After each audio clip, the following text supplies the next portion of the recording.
Okay, let's go to Ayn Rand. Take Ayn Rand. Yo, what up, Dan? Lieutenant Dan? Hello, hello. Can you You hear give a me? full sentence. Testing one, two, three. Testing one, two, three. How Say, is say, my volume? all right, I'm gonna put you up just a little bit, okay? So keep talking. All right, keep talking, keep talking. I hope Now you say can. now say a full sentence about God. I do not believe in God. I am an All right, atheist. all right, Mister Jack. Wait, what's his name? The Bioshock um, villain inspired by Atlas Shrugged. Let me think. What's his name? Jack Ryan? Is that it? Something Ryan. Andrew Ryan? I don't know. Anyway, Oh, the sorry. Bioshock character? Yeah, the Bioshock. No, don't worry about it. Okay, my friend Dan, what would you like to talk about? A variety of things. Do you want to do video or just audio? I can do video if you're Oh, open to if you that. want to do video, yeah, I'm totally open to that. All right, Dan, what's good? All right, so I'm an Ayn Rand fan, as I mentioned in the chats, and I have a YouTube channel where I love to do debates and discussions. Awesome. By the way, is it okay with you if I post this on my channel later? This Absolutely. conversation? Okay. And it's Dan Norton 1 on YouTube for anyone who wants to check it out. Great. So Thank you so much. I understand you're from the left, so I'm sure we have lots to disagree on. Sure. Have you read Ayn Rand before? I have not read any full work by Ayn Rand. Okay. I'm Just want to aware get a of Atlas, the existence of Atlas Shrugged, and um, there's another book that I knew about, but I've never read Ayn Rand fully. I've heard characterizations of her work, and I've read like excerpts, I'm sure, but not full works. okay. I think she's often smeared and distorted and strawman, so I think it's really important in forming an opinion of her to actually read her own works. So, That's fair. uh, um, I don't know what the best place is to start. I guess I usually like to get as fundamental as possible. You asked me to say a sentence about atheism or God, and I said I'm an atheist. That's a very fundamental issue, your metaphysical view of the world. hmm I don't know if you want to go that deep, but Whatever you want. wow, that's quite an invitation. Maybe we could start with egoism.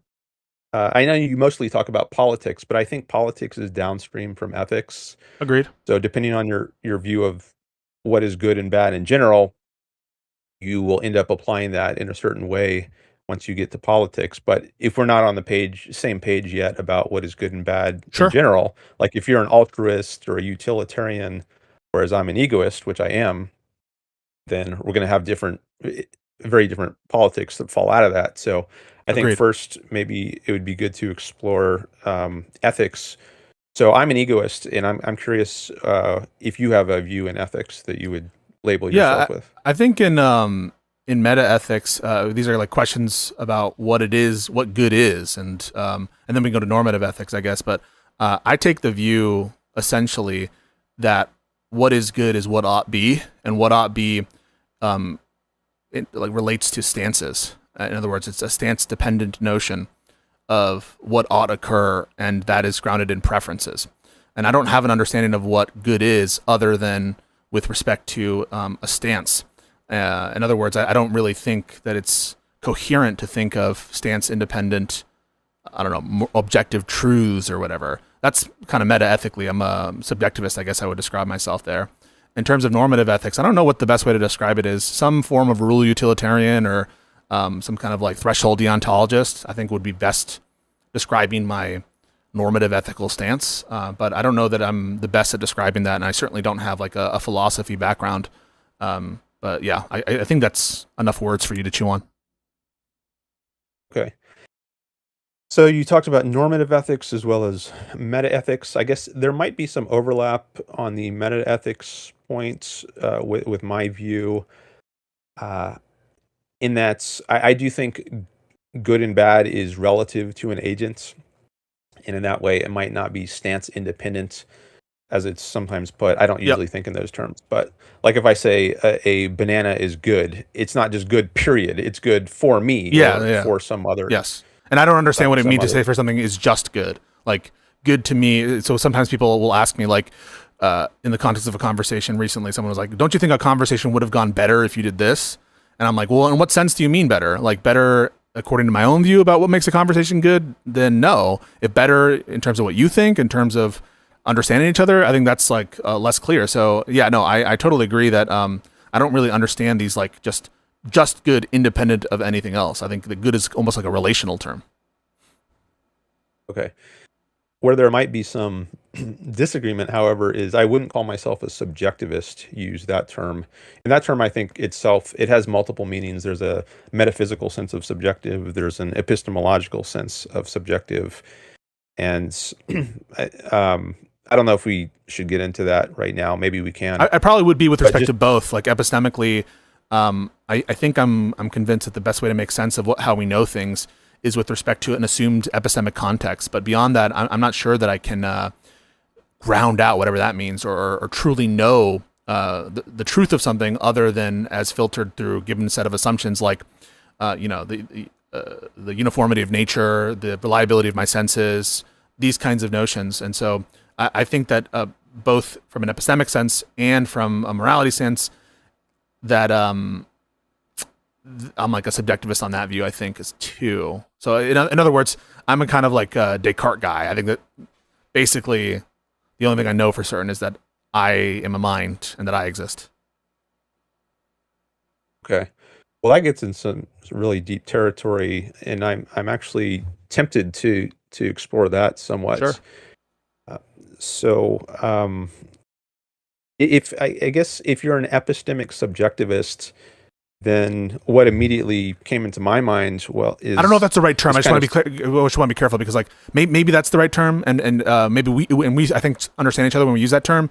But epistemic contextualist. I don't know if there's a better term for it, but basically what I'm describing is just that how we know things relates to our mind too, and beyond that, I don't know that anything is true other than that I know something is true other than in an epistemic context. But yeah, I'm happy to use those labels. I just don't want to represent that it's like the right label. But certainly in the context of this conversation, I'm fine to to say that. okay. Well, maybe we can explore the label Sure. some and see if it actually ends up applying to you or not. So I think the term subjective is often understood in contrast to objective, and people will say everything is subjective, and what they mean by that might be something like everything is just a matter of opinion. There's no objectively right answer. It's all an issue of perspective, and I think this traces. I mean, it goes back further than Kant's, but I think it, Kant's made a he put subjectivism on steroids in a way. Like there have been ancient skeptics going back to the ancient world in Greece who thought we couldn't have any knowledge for certain. Mm-hmm. And I think part of their arguments for that view would be like sensory illusions, like you put a Yep. pencil in a water and it appears bent. But I think once Kant came around in the late 18th century, he he had a much more radical kind of skepticism where it wasn't just sensory illusions, so called, but the entire conceptual apparatus of human beings. So he had this view that. Have you read Kant? I have not read primary source Kant works. No, I'm aware of Okay. the categorical imperative and references to deontology, but my background is certainly not in philosophy. Okay. Well, I can just say a little bit about Sure. his metaphysics slash epistemology. So the categorical imperative, that's part of his ethics, but deeper than that is his view on epistemology and metaphysics, which you get in the Critique of Pure Reason. So he had this idea that the mind had these filters, categories, he called them, through which everything in the world is filtered. So we don't have aware of true reality, what he called noumenal reality. Yeah. We only have awareness of phenomenal reality. And that's not the true world. It's just like the world of appearances. This was his view. And whether it's ultimately coherent, I would say it's not, but this was his view. but he had this very deep kind of skepticism where we are cut off from true reality. It's impossible to have any awareness of true reality because we have some means of processing the Right. world. So all awareness is processed awareness. There's no pure undiluted awareness. So it's just impossible to have true knowledge of the world. So That and I roughly think this. approximates what feels true to me, or what feels that describes my view. Except to the extent that there's a truth claim with the following sentence or proposition: "I am a mind," or "My mind exists," or something like that.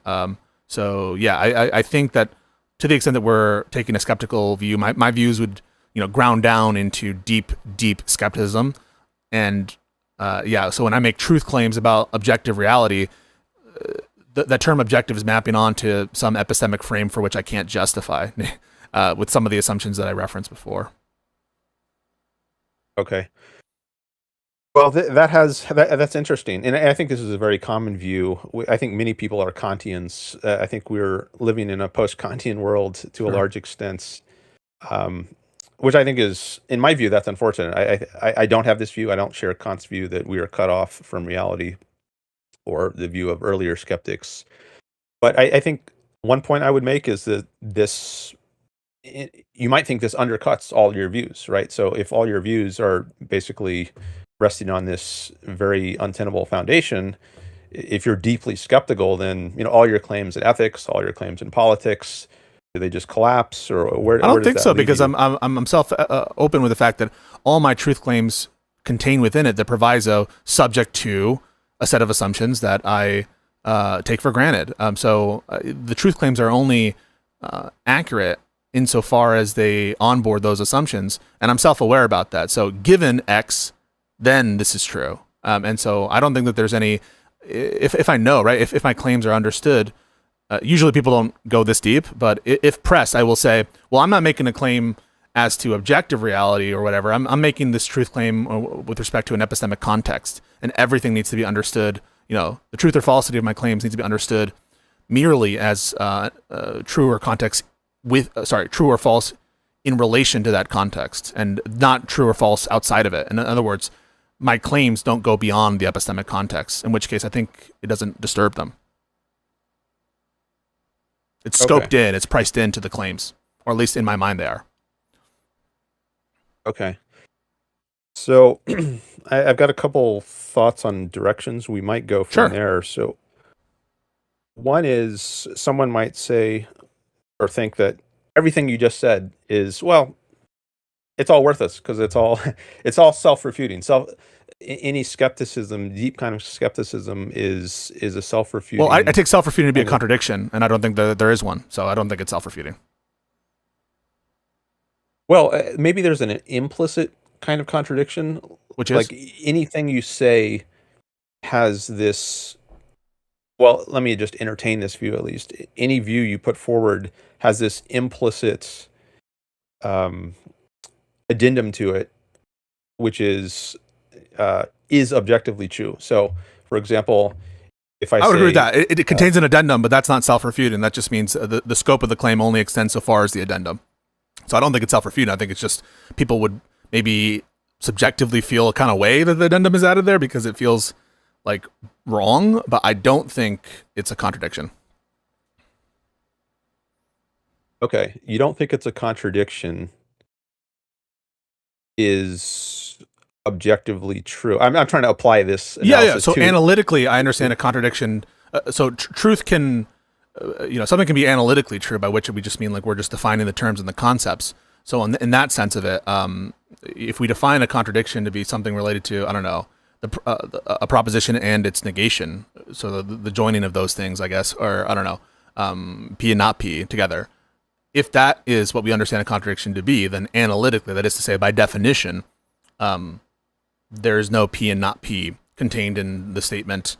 All of my claims are subject to an epistemic context. I Okay. think that Well, that's not there's no contradiction there by definition. okay. Um, you are alluding to the term analytic definition, which is contrasted in Kant, actually, that's where this terminology comes from, the analytic and the synthetic. Mhm. I don't accept that whole distinction, but I don't know that we need to get into that right Okay. now. But I guess it is part of your view that everything is subjective and you're self-aware of that fact.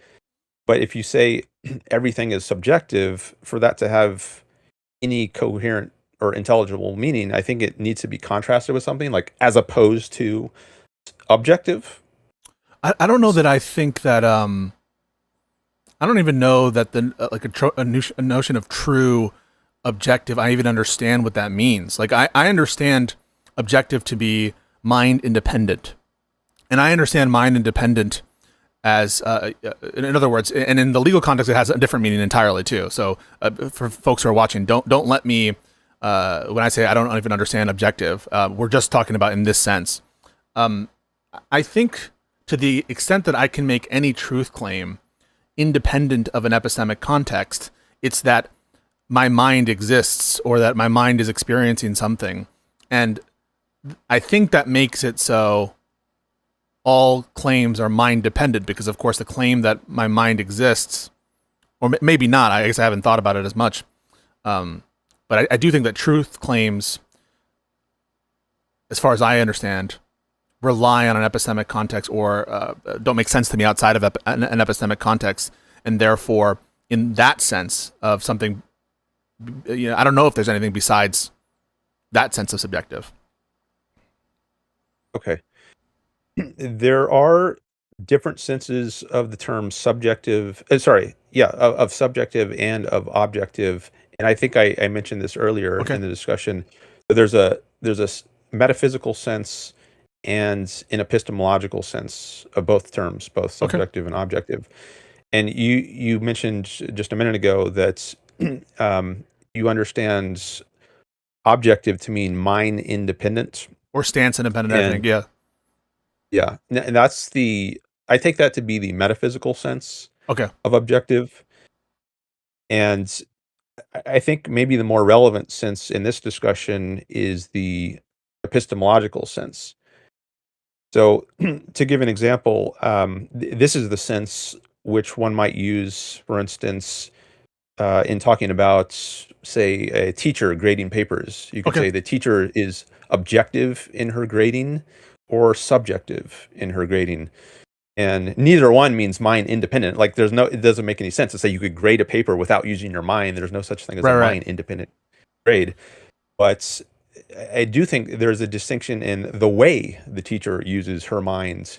She could use her mind in an objective way, where say By which we mean. she's um if she's grading papers, like is the student's paper logical? Is it coherent? Is it based Right. on Some fact? standard, right? So in accord with some standard, right? And that I think is like the definition of normative, right? So in other words, I think like if you're grading objectively, yeah, we're using that to mean as a shorthand to mean like free from bias or according to some consistent framework. So in that sense, yeah, I guess I would understand that. That's objective, but it just means that it's set, according to a set standard or criteria. That might be at least part of it.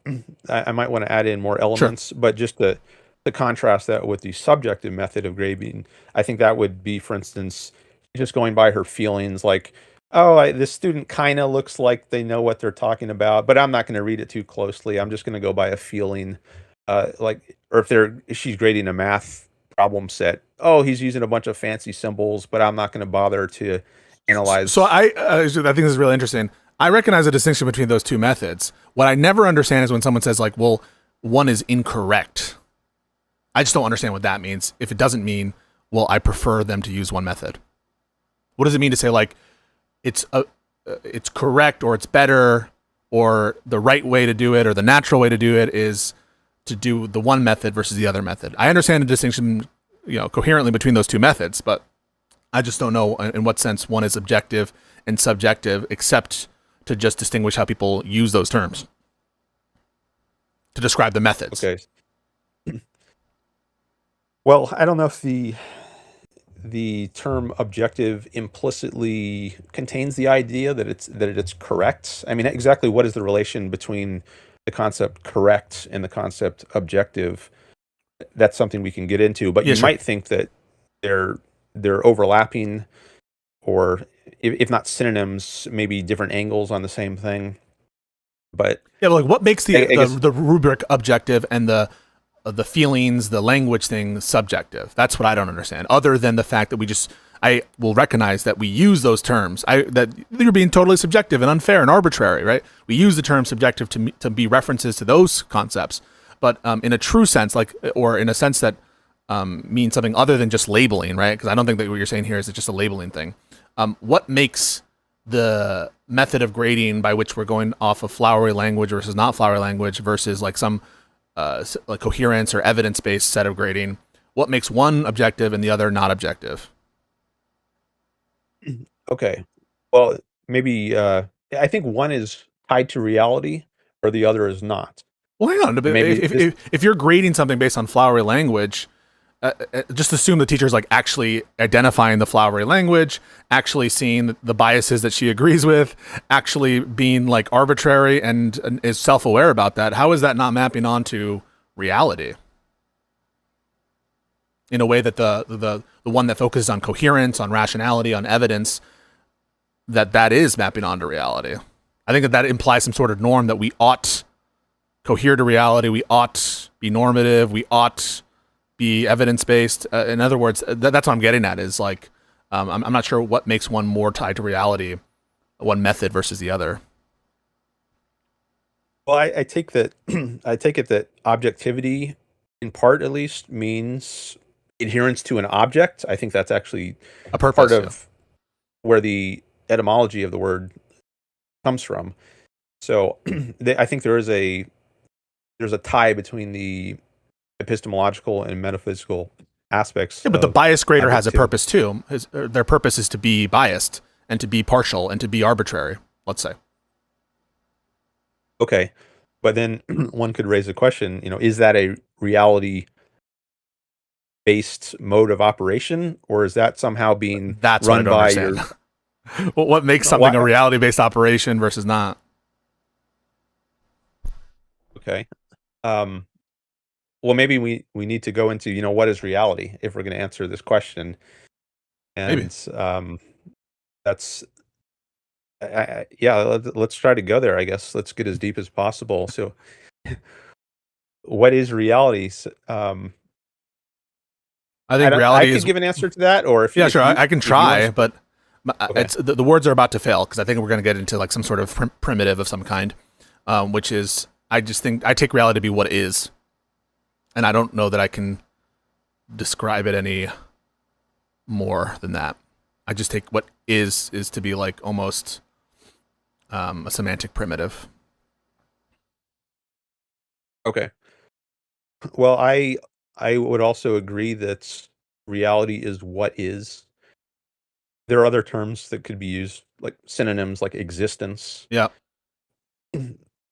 So, what is that? Is it what we're aware of through our senses? That's one I question. I guess I would understand that it's possible for what is to be beyond my senses, and what my mind is, but I don't know that I can know that.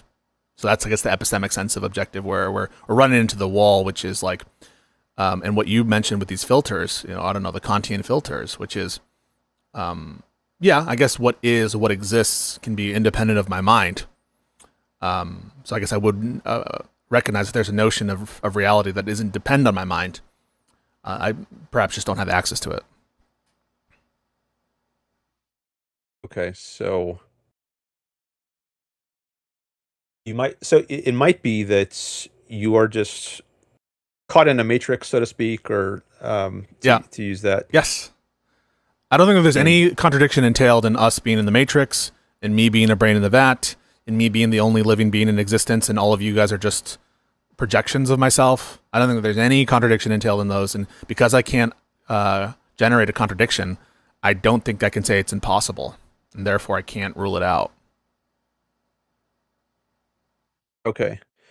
So I think there might be a contradiction in the idea that you're not aware of any mind-independent existence. And What is it? there's a passage from Ayn Rand which I'm tempted to read, but Read it. I'm wondering if Yeah, we got maybe to I get to should just Ayn try to. Rand for sure. No, I'm interested. You've intrigued me. So, um, let's take the time limit off the table. Okay. So, oh, are you interested in that passage? Well, I'm interested in wherever you want to go because I'm interested in the conversation. Okay. All right. Well, I got the passage pulled up, but maybe before I read it, I Sure. should just try to put this in my own words. Uh, so, to have the idea of if we're only if we're all caught up in our own consciousness, I don't know that's a coherent position to be in because sometimes you need a contrast in order to get the idea of something. Like it's sometimes said, a fish isn't aware of the water it's swimming in because it's all around it. Um, but if you now take the fish out of water, and then it can, like, if we're Okay. Okay. anthropomorphizing the Let me fish. see if I can. Because I might agree with you then. In other words, a mind is almost like a contentful state, and there needs to be content to fill it. And if there isn't things other than the mind um, itself, like, in other words, how can we even say that there is such a thing as a mind if there isn't like content independent of it? I don't know. Maybe I'd map onto that to say that there are some mind independent truths, perhaps. But I don't think there's a contradiction in me not knowing them or having access to them. So I think it's possible that there is a contradiction in there being a mind without anything else. But I'm not convinced that there's a contradiction in not knowing what that is. Okay. So, well, there knowing has different senses. There's perceptual knowledge, what you might call that. Like Mhm. animals, you might say they can perceive the world, they have a sense of sight, so they can know things about the world. But then there's know in a conceptual sense, which I think applies uniquely to humans. So You think that applies I think uniquely to maybe humans? I think so. Yeah, I mean, Okay. this is some people will dispute this and say animals also have conceptual knowledge, but I don't think so. I mean, there might be some borderline cases like chimps, very close relatives, human beings, which are, that maybe they have some kind of rudimentary or proto concepts, but in the full-fledged sense, Okay. I would say only humans are conceptual or rational beings, animals.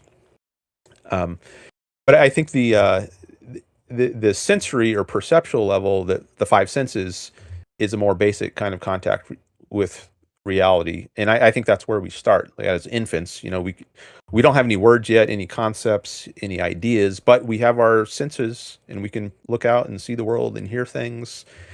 And I think that's the most basic kind of contact that we have with the world. So when you say Yeah. you're not sure if we have knowledge of the world, if by that you mean conceptual knowledge, like awareness of truths, like Newton's laws, for every Yeah. action, there's an equal and opposite reaction. Maybe we can set that aside for a moment and just focus on the more basic case, which I think all the conceptual knowledge is based on. Like, I think we derive our concepts and principles from sensory observation. Sure. Sure. I think I can grant that I'm perceiving something. I'm perceiving stimuli or whatever. And so, yeah, let's use that notion of perceptive knowledge. I'll grant that I think I understand what that means. Okay, where do we go?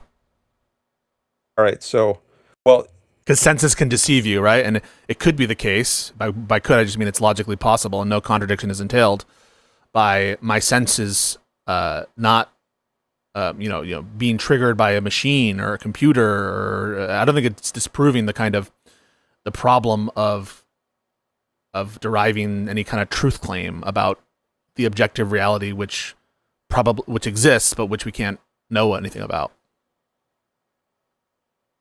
okay. So I'm not sure it is coherent to think that we our senses might not give us any awareness of reality, if that's what you're saying. I think at most, it can say that reality is a thing. That is to say, the act of perceiving proves that there is something. In other words, that there is something to perceive. And I think that maybe that would be the definition of an objective reality or a mind-independent reality. But beyond that, I don't know what else you could prove or what else you could know to a certainty other than that there is existence. Okay. So, well, I think there are many things we can know in some sense of know by looking at other than that something exists. In the Like, perceptual sense, right? what can you know in the perceptual sense other than basic than proving the basic truth of existence? Well, I can observe many attributes. Like if I look out at the world right now, I can see a table in front of me.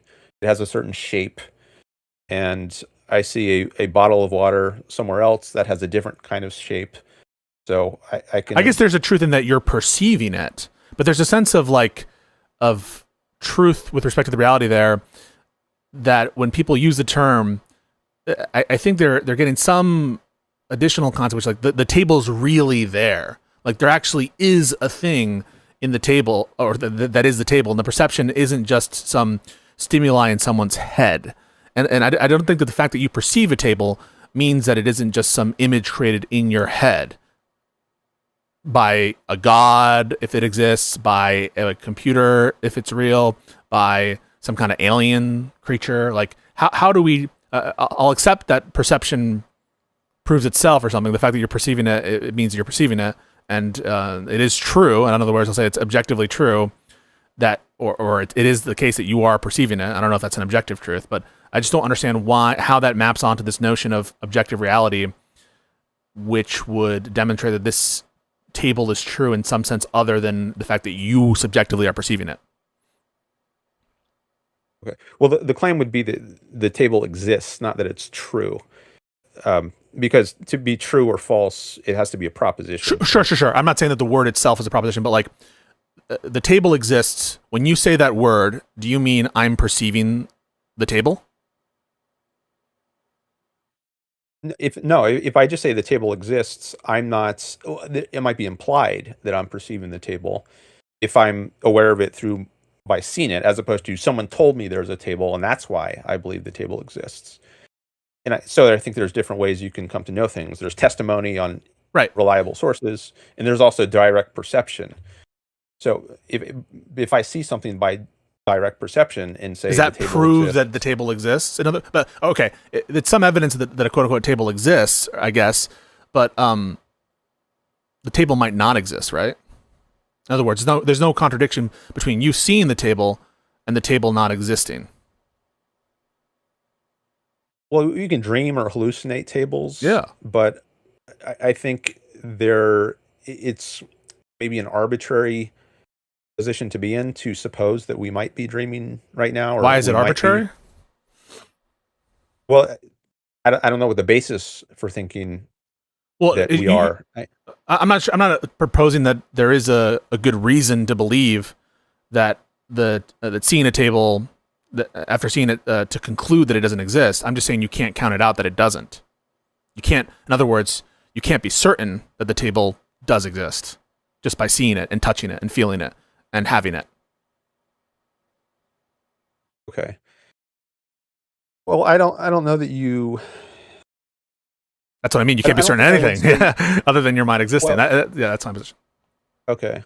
Well, yeah, there's the self-refuting point there that I'm concerned about. You can't be certain of anything. Are you certain of that? Yeah, good point. I guess I remember there was a response to that, but I guess just what I mean is, with respect to truth claims other than that your mind exists and that you're perceiving stuff, I'm not sure that you can say that the table exists independent of your perception of it. Well, there might be a contradiction if you don't suppose that. So if you suppose that the table is just part of your mind, then I'm concerned that you run into the fish and water problem again. Like if everything if it turns out that everything is just part of your mind, there is no independent world of your mind, then where Well, did you get the I'm not world? proposing that. No, so there would be a world, let's say, that that exists independent of your mind, but what you're perceiving isn't that world because that is just a projection from an alien or from the brain in the vat, from the Matrix. In other words, yes, I'm not denying that there's an objective reality, but what you perceive isn't it. Okay. Let's say, and you can't rule that out. I don't think. Well, for one thing, I wouldn't call it, when you say what you perceive isn't it, I wouldn't call it a perception then. I would call it a hallucination or a dream. But I think those are different actions of the mind than perception. Perception Well, I take to be, then by how do you know these are definition, an perceptions? awareness. In other words, if you're defining perception in such a way as hallucinations are not perceptions and they're not like stimuli, pursuant to a hallucination, isn't a perception, then how do you know you're perceiving?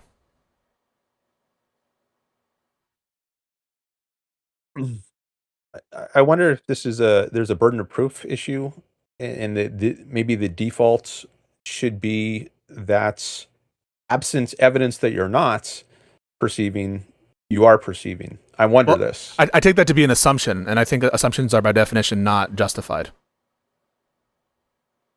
And so I would agree with you that Okay. we take it as an assumption that our senses work. We take it as an assumption that things that we perceive exist. But I think that kind of proves my point, which is just that we can't justify it. We assume it. We have it as a default. But if asked, right, I can't disprove. I can't provide a reason why that doesn't exist. That is like to a certainty or something like that. Well, one point I would make is there are some things I don't think require justification because they are epistemic primaries. I don't think there can be an infinite chain of justification. You have to start somewhere. Yeah. And what would it? I mean, what would it look like to justify something as basic as I'm perceiving the world? I take justification to be tracing things back to what you can directly perceive. Like, for instance, if I want to prove that Jones was the murderer, Mm-hmm. then I have to gather evidence. Like, there's some DNA of Jones at the scene of the crime, and I see this evidence in my microscope or with my eyes. So I gather all this sensory evidence to build up to this conclusion that Jones is or is not the murderer. But But if what would someone it walked mean up to to you and prove that said, basic level? you were suffering from a mental hallucination, and in fact it wasn't the case that you saw all that stuff, and those things don't exist, and the reason they don't exist is because you're a brain in a vat. Like, I don't think that there's a way in which you can prove that's not the case. I think that you just assume it isn't. And yeah, I take like justification maybe to be like a good reason to believe something. And again, even that I think is sort of presupposing normative, normative acceptance or conventions about what it, virtues epistemically or ways in which to use logic that are conventions. So all I'm trying to say is, like, I don't think that mere perception proves the existence of a thing unless you're defining perception in such a way as perception definitionally means the existence of a thing. And if you're defining perception in such a way, I think there's a circularity problem. I could be wrong about that, though. Okay. So maybe this is where we should go into epistemology and Sure. what it takes to And eventually justify Ayn Rand. The people are waiting for it. they're waiting for Ayn Rand. Well, this is all. Yeah, it's all bringing leading in up. Ayn It's Rand. building. Yeah, it's building up. Yeah.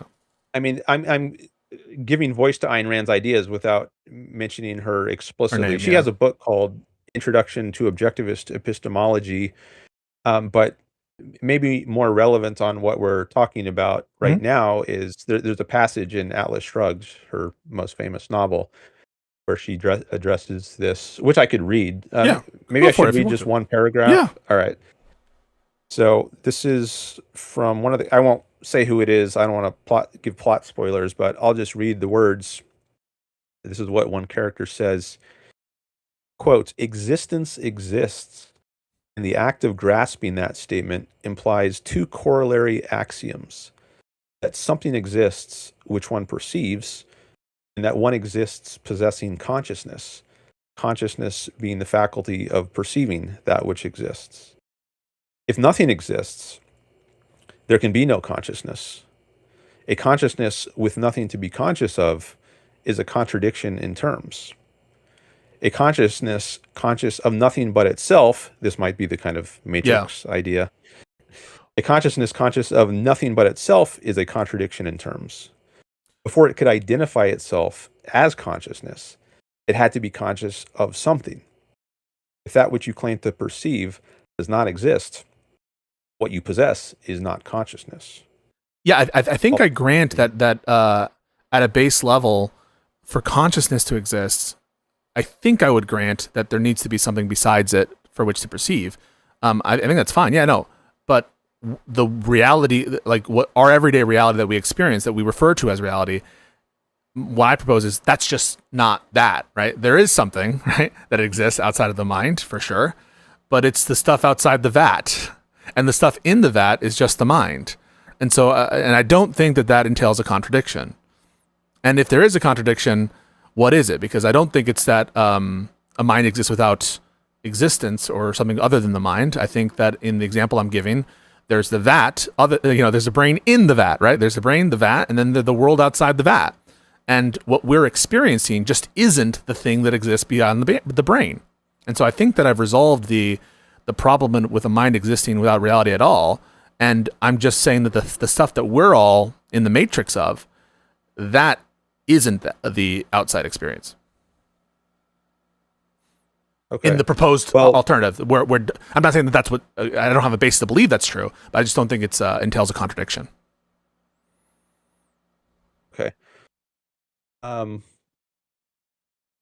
I wonder if there's at least one other claim of what actually exists mind independently. Then there's so you're not just saying I'm aware of the stuff in my mind. You also are committed to saying there's a vat, if we're going to use the brain in the vat model, or there's a machine that I'm hooked up to, like in the Yeah. Matrix. So I know objectively those things exist, Well, I'm just or saying they might if that exist. were the case, right? Like I don't think so. Assuming that were the case, that world doesn't contain a contradiction. But that would mean that the table you're perceiving isn't part of that which exists independent of the mind. Okay. Um, uh, I wonder if there's like if you're saying everything could be just part of my mind No, I'm not saying and everything. not. I'm saying the stuff you perceive is all part of your mind. There is a world in which I don't think I can say that everything is in your mind. I'm just saying what we take to be everything in the conventional sense, which is everything that you experience, that could all be in your mind. Okay. Uh, Every human you've ever met, everything you've ever seen, every music that you've ever heard. And I don't know that we can generate a contradiction for that view. okay. If everything is you perceive as part of your mind, Mm-hmm. so you're not denying there is something mind independent. You're I saying think I have to be committed to something other than a mind existing. So, because I don't think that there's a good response to the notion that that consciousness is incoherent without something, some referent point. So I think you've convinced me, and I think this might have been a prior belief of mine, as I'm coming back to this conversation, that something independent of a mind must exist. So I think I would grant that. I don't think that I'm committed to the view, or that anyone is committed to the view that the things we perceive are part of that independent reality. That's what I think I'm stuck on. And I want to be convinced. I want to be convinced that the things that I perceive are part of that independent reality. I just don't know that I can prove it. okay. All right. 2 points. I don't know. I don't want to lose one if I go to one first. Sure. If if everything, so I guess if you're not sure whether what we perceive exists independent of you, if you have, it seems like maybe you're of the view, like Kant would say, we're only aware of so-called phenomenal reality, but not noumenal reality, um, because everything gets filtered through our Yeah. categories. So later German philosophers said, well, let's just get rid of noumenal reality. I think Hegel might have gone that route. And this led to, I think, a number of German thinkers following Kant went that route. So they argue, if we really don't have any access to true reality, then can we say it exists at all? Do we have any basis for that? I think the answer is no, unless you're clear that what your epistemic context is. In other words, when I say something is true, usually, though not always, I guess, depending on whether we're talking about, the noumenal or whatever the terms are using here, that in a given statement about truth, and in the main run of situations when you're talking to a neighbor and saying, hey, I left the lawnmower over there, hey, it's going to rain tomorrow, hey, it's sunny outside, that those statements are true only insofar as they assume that reality is, my senses are generally reliable, uniformity of nature, and that we don't live in a matrix. So, in other words, if you understand the truth statements to be context contingent and that contain the proviso that I'm talking about, I think they retain their truth value. Okay. Truth value. So when you say something like the table exists, and someone's like, well, how do you know you're not a brain of that? You're like, well, my truth claim about the table existing is contingent on that, is only applicable insofar as we aren't brains in a vat. And in that frame of reference, it's true.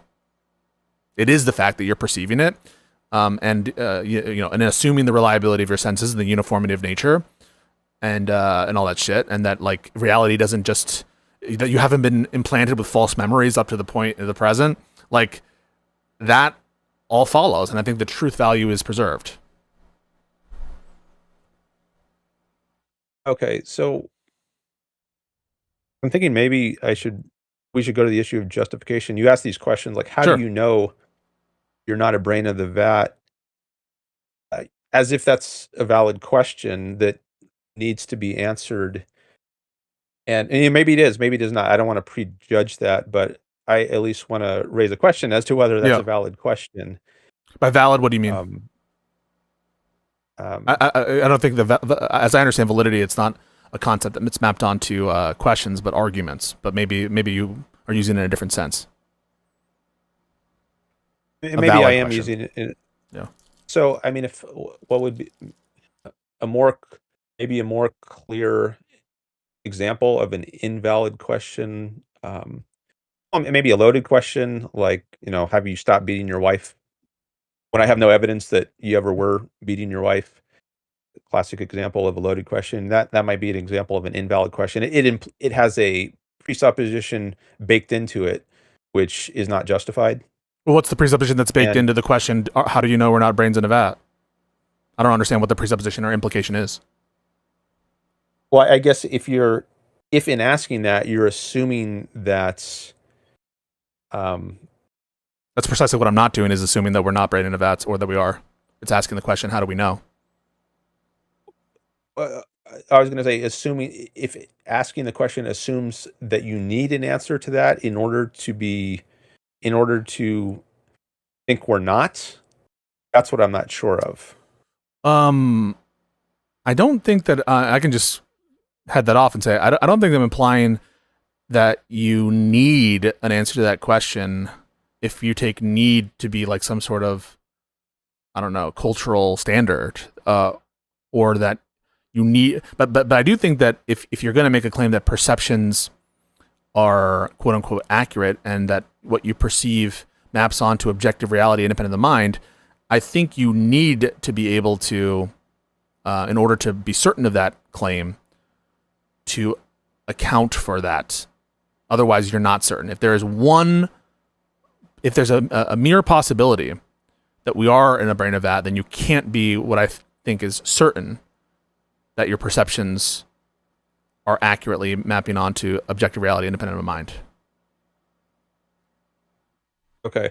Well, possibility. You say if there's a mere possibility we could be, then we brains in a vat, then we can't be certain there's an objective reality, I think that's right. or at least that we are aware of an objective reality independent of our minds. So I'm not even I'm not convinced of the idea that there is a mere possibility. So this gets into another issue Yeah. of possibility. I don't think something is possible just because you can imagine it. Like I can imagine pigs flying, right? But I don't think that means it's possible metaphysically for pigs to fly. Well, I don't in even know nature. what It means I don't know. I don't know what it means for something to be metaphysically possible. I think that I understand possibility to be related, either contingent to a set of laws of nature or something, assuming some laws of nature. Maybe in that sense, pigs can't fly. It's not possible for pigs to fly. But when I'm referring to possibility, there, I'm just referring to logical possibility, which I think has to do with the existence of a contradiction, or sorry, that it's apparent that there's a contradiction or something like that. So that's what I'm trying to say is it depends on the mode of possibility here, or the modal sense of which sense of possibility you're using. I'm using possibility in the logical sense. It's not logically impossible that the matrix exists, and because it's not logically impossible that the matrix exists, I don't think that you can discount it without relying on something within the matrix, which is precisely what we're trying to quote unquote justify. okay. You mentioned logical possibility, and I do think there are different senses of possibility, but I'm not sure that logical possibility is a valid sense the way it's often used. What do you mean by in valid academic. sense? I don't understand that term. Um,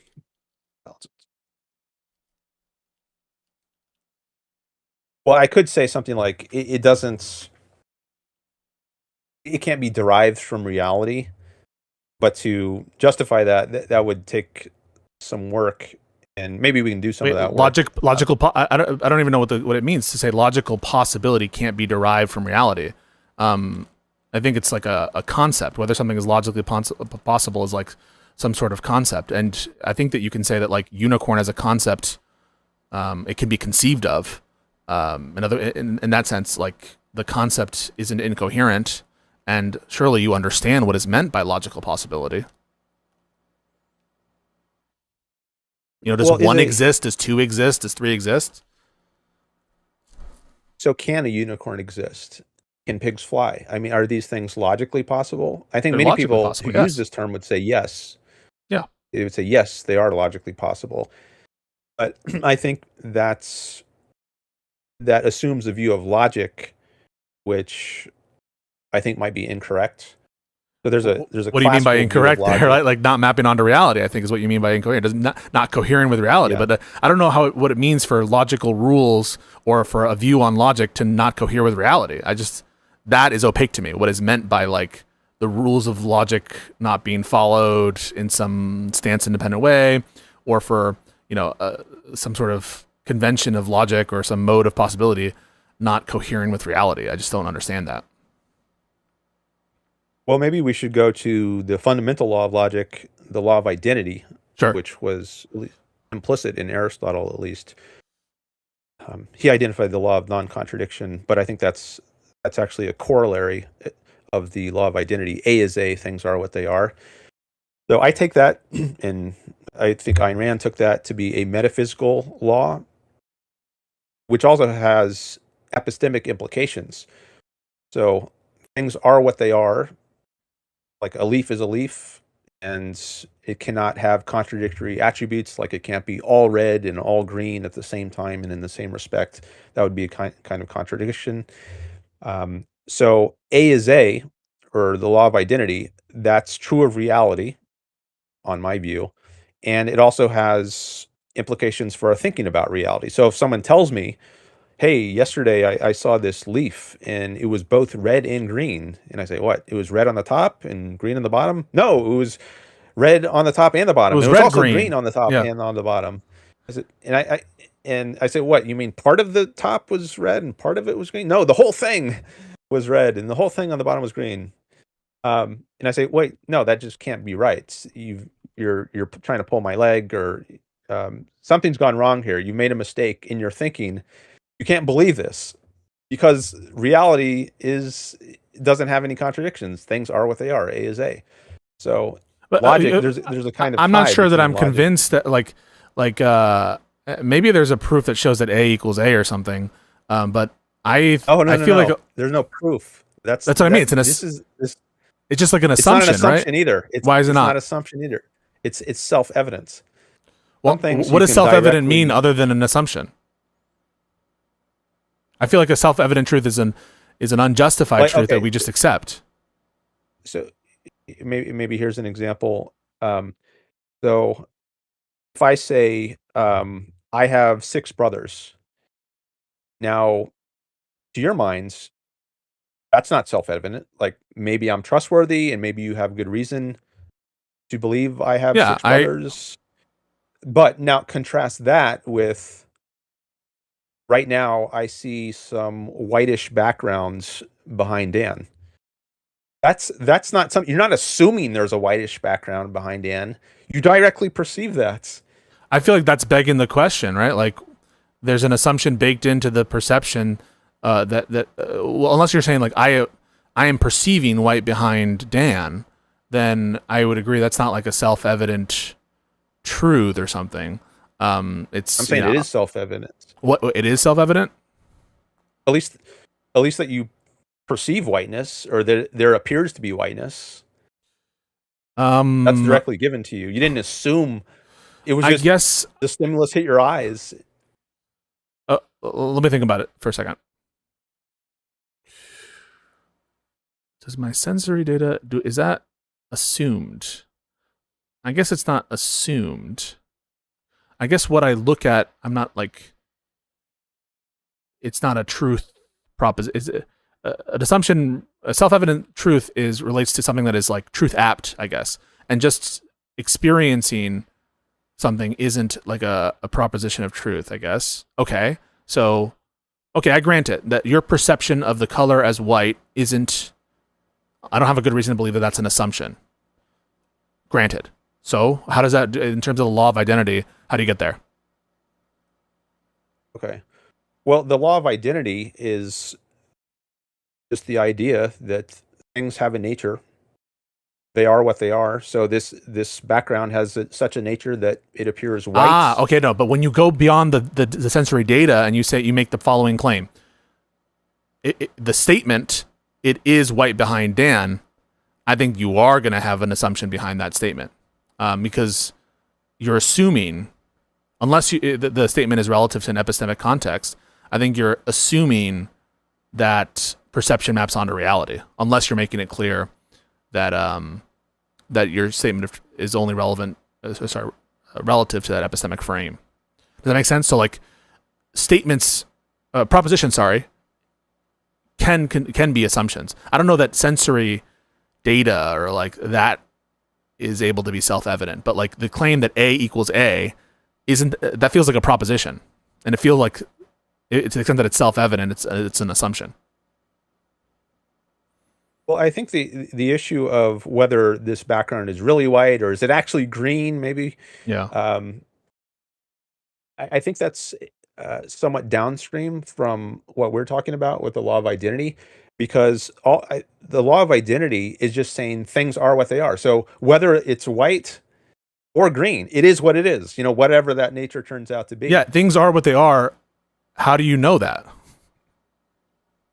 Well, this is something I don't think requires proof. This is what it's assumed. I think that's a definition of something that doesn't require proof. I think is an assumption, right? We assume things are what they are. I think there's different categories within things that things that don't require proof. So you could, assumptions. It's something that doesn't require something that doesn't require justification, I think, or for which there is no justification, I think is something that's assumed. Maybe I'm wrong about that. I could be wrong about that, but it almost feels like that is what it is for something to be accepted without justification, is for it to be assumed. And if you're like, well, there are a bunch of stuff that don't require justification, if by require you mean for which it's not provided, and it just accepted as true without any justification, I think that's the definition of an assumption or axiomatic. Okay. So I wouldn't, and I think I've said this before, but I don't think that something that doesn't require justification is an assumption. And well, okay, maybe now I do want to go back to the white background example. I think I can clear that up real quick, because I don't think that the qualia or whatever of perceiving is a truth claim. So I think only truth claims can have the saying something that's self-evident or justification is only a coherent concept with respect to truth claims. Okay, if you mean like with propositions. Yeah. So like the experience of perceiving the whiteness is not a truth claim, and therefore it's incoherent to think of justification in that context, unless you were to make a truth claim or a proposition which is for which justification even maps on. I think it's a category error to say, maybe I'm using that term incorrectly, an experience requires justification. Propositions require justification. Unless, I would say, they're axioms. Which is another way of saying they're assumed. The category of axioms. Yeah, so I don't think axioms are assumed. I just don't understand what you mean by axiom. Oh yeah, sorry, go ahead. A self-evident primary, maybe that's one way. I don't know what self-evidence means besides assumption. I don't know what assumption means beyond axiom, and I don't know what the other term is that you use there with respect to those things. So primary.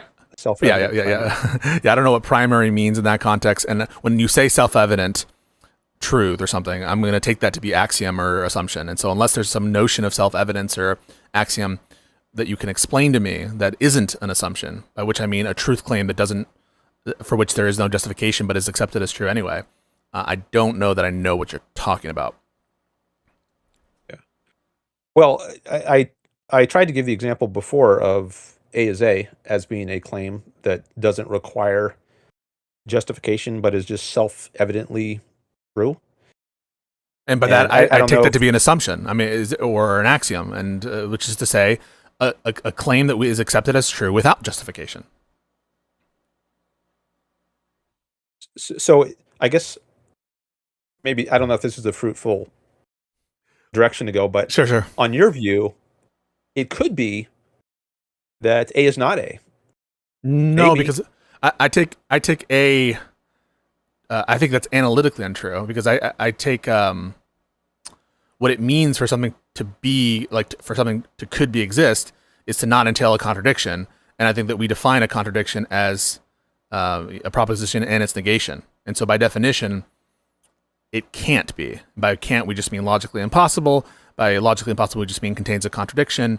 And a contradiction, I guess, is defined as A not A or P not P. So I don't think that it could, because all we mean by could, it doesn't contain a contradiction, and all we mean by could not is does contain a contradiction. So I think that definitionally, it couldn't. Okay, so A has to be A. Well, I just mean that A is A, right? That is a truth claim. And it's one that is assumed by people that things are what they are. And when you said, I think that you're committed to it being possible that A does not equal A, what you're saying is that there's no contradiction entailed, because that's what could is there. by A not equaling A, but the definition of a contradiction is A and not A. So I don't think it follows that, on my view, you could have A not equaling A. Because that would entail a contradiction, and a contradiction is the frame of reference of the mode of possibility there, I think. Okay. So we should get to you think Ayn that Rand though, and at some point, and the political stuff, because even though I'm interested in it, I feel like that we're losing some of the people here. Okay. Well, we can switch topics if you'd like. I mean, this is all Ayn Rand. She does talk about metaphysics. It's not as well known to the public at large as her views on ethics and Sure. politics. But if you want to switch over to politics, Yeah. Why don't we put a pin in it, and we can come back to it, and let's say what are the implications that follow for me. Let's assume that that it's like, well, I don't really know about this whole thing related to epistemics and reality and whatever, and let's see what is entailed by your view and whether we think it makes sense. Okay. Well, maybe one way to kind of bridge over to the politics from the metaphysics, there's actually a passage in her work where she says, A is A and man is man. And her view on the nature of rights, political rights, is they're not gifts of governments, nor do they come from God. Like the founding fathers, they said, we're endowed by our creator with inalienable rights to life, liberty, and the pursuit of happiness. But she rejected that. And I mean, she revered the founding fathers, but she didn't think they had a fully secular case for individual rights, because, and you can see this reflected in the language of the Declaration of Independence. They thought there was a theological basis for rights, but she was an atheist, and she tried to develop a secular foundation. So she didn't think that rights came from God nor from government. So it's not like we're granted rights by the government. Rather, we have rights by our nature as human beings, given the nature of the. Yeah, I don't know what that means. Given our nature. So this is where we're gonna get stuck, because I'm gonna say, what do you mean by right?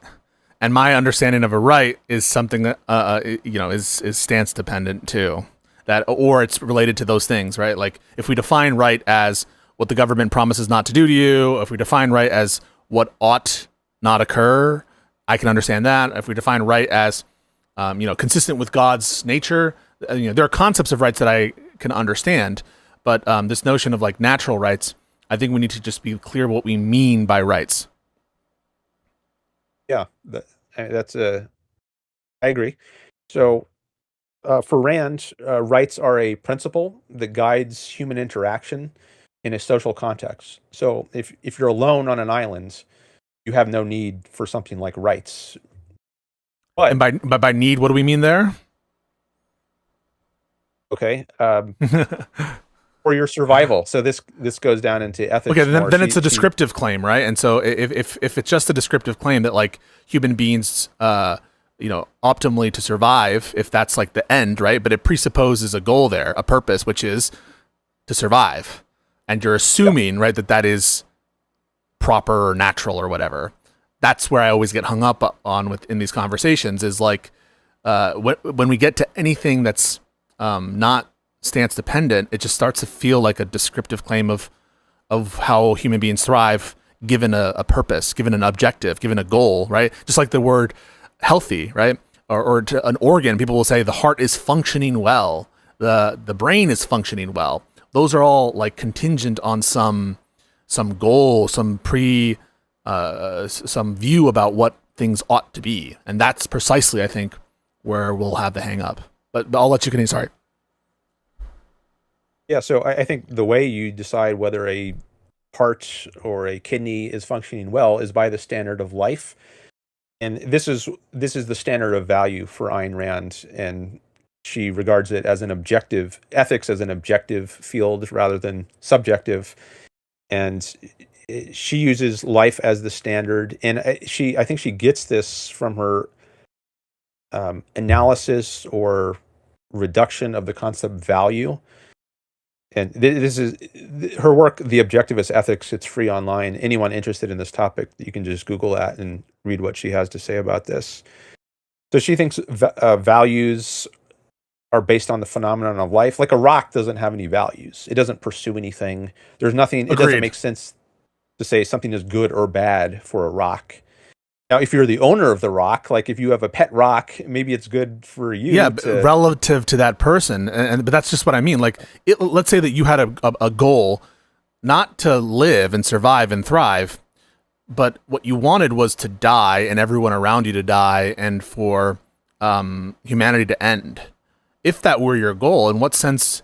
In other words, what is someone with those goals? What makes that not objective, but someone with a goal for human society to flourish and continue? That is objective. As between those two different worldviews, in what sense is one objective and the other not objective? The people who want the instant death for all of humanity, and those who want humanity to flourish in the sense that Ayn Rand means. What is the quality of objectiveness and that objectiveness that distinguishes those two?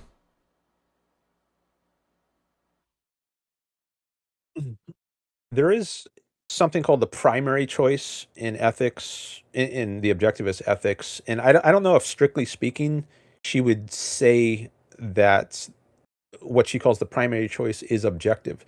So it is true that we need to do certain things in order to live, like we have to eat food and maybe build a shelter. Yeah, but the person who wants to destroy the human race will grant that. He'll say, yeah, if you want to survive, that's what you need to do. But I don't want to survive. I want humanity to end. Yeah, so this is where I'm not sure. Like, if you choose, so it's a hypothetical imperative. It's not a categorical imperative that you need to do such and such. Like, if I say you need to eat food, well, there's an implicit if you want to live, if you want to, grow muscle, if you want, yes, and that's precisely what I think is subjective and stance dependent. When it's assumed, right? Like, yeah, we take it as an assumption that most humans want those ends. But that's precisely what objectivism is trying to, or as I understand, like people who believe in objective morality try to get us out of, is to think that any amount of subjective, intersubjective agreement makes something true, right? There's some notion that like it just is true that it's right to do X, Y, or Z. And I think that if what you're saying, if all what we say is that by objectively true, we just mean it maps onto the intersubjective beliefs of 99.9% of humanity, then I think we're still stuck with stance-dependent truths, right? It's just mapping on to what the preferences are of most people. Or it's a descriptive claim, which even like evil people on your view would grant. Like, yeah, evil people will grant that if you want to grow nice and tall, you need to eat. They just don't want you to eat because they don't have that preference. They don't have that goal. Yeah, so one point, I got a couple I want to, one point is I don't take objective to mean intersubjective. I think that's a view that goes back to Kant, and I think it's true. Even if you're alone on a desert island, you need to eat. You need to eat. Wait, in what sense do you need to eat? If your goal is this, but if your goal is not that, then you don't need to eat. Yeah, right. So that's the goal itself is stance dependent still. Whether everyone in the world agrees on this or not, it remains a fact. Descriptively, if you want that, you need to eat. Everyone will grant that, though, from any morality system. Well, there might be some skeptics. Okay, sure. But most, I think that even people who viciously disagree with your view will grant that if you want to eat, if you want to grow and be healthy, you need to eat. They will grant that, and so it's not something that distinguishes the view from like a reason guiding perspective or an action-oriented perspective. Okay, so Ayn Rand doesn't say as a dogma, "Thou shalt live." She's only making, as I understand her, she's only making this hypothetical claim. Well, she is saying more than that, but she does acknowledge that there is a choice at the basis of ethics. So if you want to live and be happy, she thinks happiness is the moral purpose of life. If you want those things, there's a whole slew of things you need to do, like be independent, honest, productive, etc. And we don't have to get into that because that's it just sounds like a descriptive claim. It sounds descriptive. Yeah. Okay. That if you have this goal in mind, then that's how you accomplish it. Okay. So I don't think she would say that you have some duty to live, But I think she would say that it's incoherent to think there could be any other source of or any other standard of value. Like if you do That's just have a any claim, values at right? all, That's just a claim that like so incoherent, by which we mean it's not understandable, or that it contains a contradiction, or like surely it's understandable. It's coherent to suppose, for example, I don't know if you ever play D&D, or if you ever play one of these, or watch any of these fantasy movies, or if there is a race of orcs that want to, they just want to like create misery and destroy things. That's understandable, right? It's understandable. It's coherent to have a set of agents who have an evil outlook. And by evil, we just here mean as contrasted to the goal in mind of Ayn Rand. And so, in other words, I think it's coherent. It's understandable. You can grasp it. well, I do think there are nihilists, and but I think there is maybe some kind of self-elimination involved there. So if your goal is not to live, i.e., to remain in reality, well, Yeah, and the you Satanists might not do very well. Yes, in reality. and the nihilists and the Satanists will grant that yes, this is going to burn out. Our movement will burn out, and that's consistent with our view on what ought to happen. That notwithstanding the fact that our movement will be destroyed eventually, which is a descriptive claim, it still is right to destroy the human race or to destroy ourselves. In other words, I think that there's an is-ought gap here that hasn't been crossed, and I'm struggling to see how it can be. Okay, so one of Rand's points is the whole what gives rise to the concept of an ought or a should is the phenomenon of life. If there were no life, there would be no sense to the concept I of don't ought. know that's another claim, right? You can imagine a mind without life, right? I understand life as a concept to relate to like processes that of duplication and homeostasis and stuff like that. But it's not clear to me that it seems like rights and norms and oughts derive from minds, and I think that life is different than minds, and I think that it's not clear to me that there's a contradiction in a consciousness emerging from non-life, and so I don't know how you can make the claim that that oughts and norms derive from life as opposed to minds. Okay. Well, I'm not sure it is coherent for there to be a mind without life, unless you mean this in like the pigs flying sense. Like I can imagine That's the pigs sense in which I flying. mean. Yeah, that's precisely Okay, the sense in which I mean. but I don't know that that should carry much weight in terms of uh, And by weight, you no. mean what? I'm trying to Yeah. figure out how to put it. Um, I mean, just because you can imagine something doesn't. For one thing, I don't think you're actually imagining the thing. Like if I'm imagining pigs fly, they're not I'm really imagining it. pigs. Well, They're things with like the shape of pigs and the color of pigs. But if they're actually pigs with all their if you properties, their define, hang physical on, now you're properties, defining pigs as not being able to fly. Then you're going to be able to produce a contradiction. But do you think that pigs, as an essential trait to what makes a pig, is such that they can't fly? And if that is an essential trait, that is by definition pigs can't fly. And here we're not talking about putting pigs on a plane. I'm sure pigs have been on planes and stuff like that. But I'll just say, like, fine. Is there any contradiction entailed in there being a creature like a pig in every respect, but also they have flight? And I think the answer is no. So I don't think you can get out of it by just saying, well, by definition, I'm going to just define pig in such a way that it doesn't include flying. Well, okay, then I'll just like grant a similar creature. okay.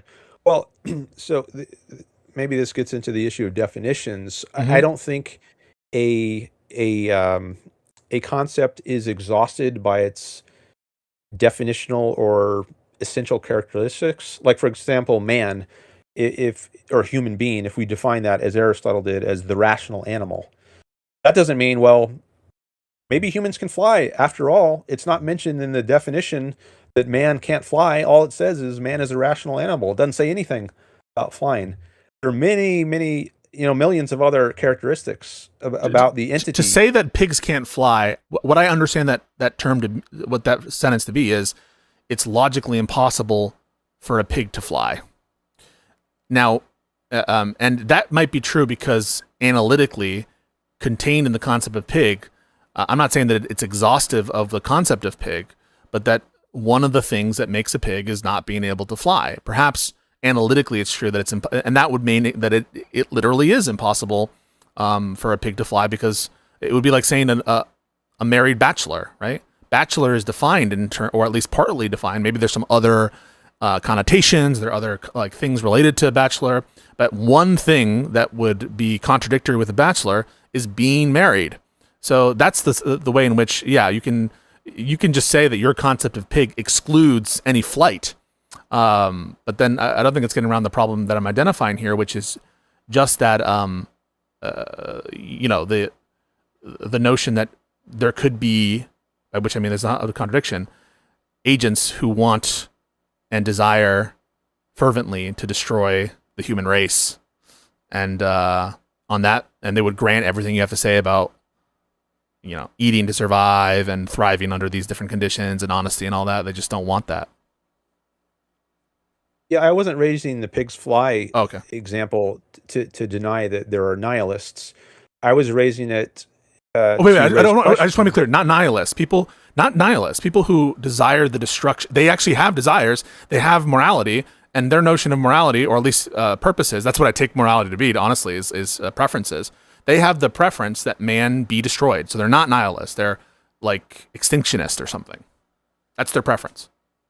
And you would be like, I might want to. Yeah, you might want to contest with people exist. I might want to call people like that nihilists, and we could discuss whether that's an appropriate term, but I think we can set that aside. Okay. I do think there are people like that, whatever we call them. But my point about pigs flying was in reaction to the idea that there might be a mind independent of life, and you said that's logically that's possible. right. That's right. Yeah, I do think that's logically possible. Yeah. Yeah, and I think that that ties to the issue of analytic truths and whether a definition is equal to its essential characteristics, like is man equal to rational animal? And so, I don't think a concept is equal to its essential characteristics. I think it's equal to the entirety of the being, not just the one or two, the genus and differentia, which but I'm not claiming that any concept is tied to just its the strict boundaries of its necessary or sufficient conditions or anything like that. I'm just claiming that I believe it's logically possible for a mind to exist independent of life. And I don't think that relies on me saying that any concept is exhaustively understood through its necessary sufficient conditions. I'm not understanding why you think I made that claim. Well, it seems like you're imagining maybe like a god, and a lot of people take a god to be an immaterial being, not something with a physical body, but just this mind. And I don't even know if people would say I'm agnostic, just so you know. Like I think I'm agnostic, depending on how you define those terms. But let's say a machine that creates consciousness. I don't think there's it's material. It emerges from material in the same way that like our neural structures do, but it's just not life. Okay. Well, I guess that's at least closer to my view. I don't think there can be free-floating consciousness like in the Christian view. The soul survives the death of the body. Sure. And I do think that material has to give rise to consciousness. I'm not a materialist, but sure. I do think let me just say that I grant that yeah, okay, mind emerges from material. Yeah, I think but also, given the nature of things, I don't think it can just emerge from anything. So I can imagine, just like I can imagine pigs flying, I can imagine. Okay, but let's grant that. Let's grant that minds only emerge from life. Okay, I'll grant it for the sake of the real world. Minds only emerge from life. Sure. Okay. So I think what got us into this is the idea that Or I sorry, think I that was laws saying only. something Sorry, the real thing. My bad. I'm sorry for ought. interrupting you. So, oughts only emerge from life. Okay, I'll grant it. Okay. Well, I think if that's right, then does that tell us something about the nature of value? It's not like there might be some incoherence to think that one could hold death as one's ultimate value Hmm. A living being if could do that. if a if let me back up a second. Sure. So if life is what gives rise to oughts or values, um, well, it's really the alternative. It's the alternative of life or death. Like if we didn't face if something didn't face that alternative, like the rock, then I don't think it would have any values. Right. Which is to say, in other words, it feels like a rock can't have or doesn't have preferences and therefore doesn't have oughts.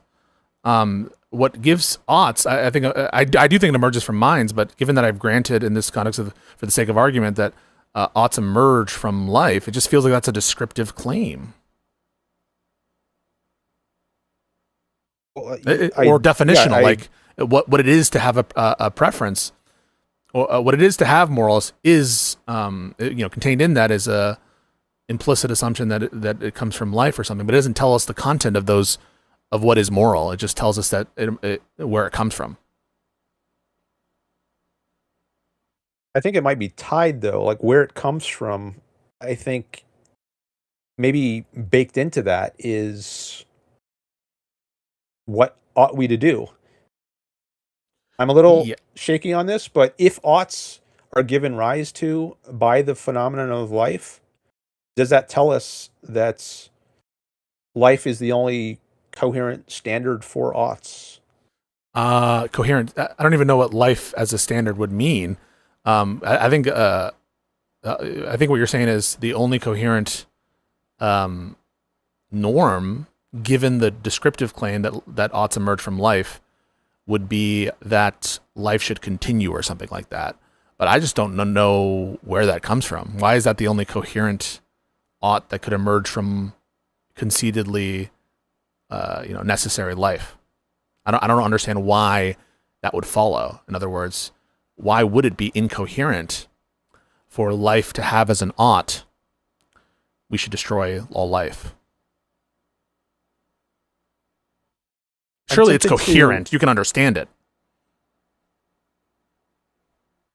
I mean, on some level, maybe on the level I can understand pigs flying.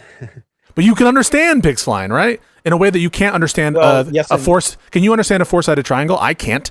But I can understand what it would, the concept of pigs flying. but I don't think they're really pigs. Okay, but can you understand? I think you're defining you're begging the question. You're just defining morality in such a way that it is what Ayn Rand says, and that's going to have its own issue. If all this is some sort of trivial claim on the semantics of the term moral, and then I think we're going to be in danger of like either begging the question or just defining our way to the solution here. But surely you can conceive of living creatures whose preference is to destroy all of humanity. You can conceive of that. That such people probably exist in this world. There are such people who probably would want to wipe out of all of humanity, and there's like antinatalist people. There are people who definitely exist who have this preference. You can conceive of them. Yes or no? I'll ask that. My first time. Yes or no? Can you conceive of them? Yeah, Okay. I think I'm comfortable saying yes, but I wouldn't put that in the same category as flying pigs. Okay. So then I'll grant that they're in a different category for the sake of argument. But given that you can conceive of such people with such preferences, then the preference, do you think that such preferences are incoherent? Not that, so you granted that the people exist with the beliefs, right?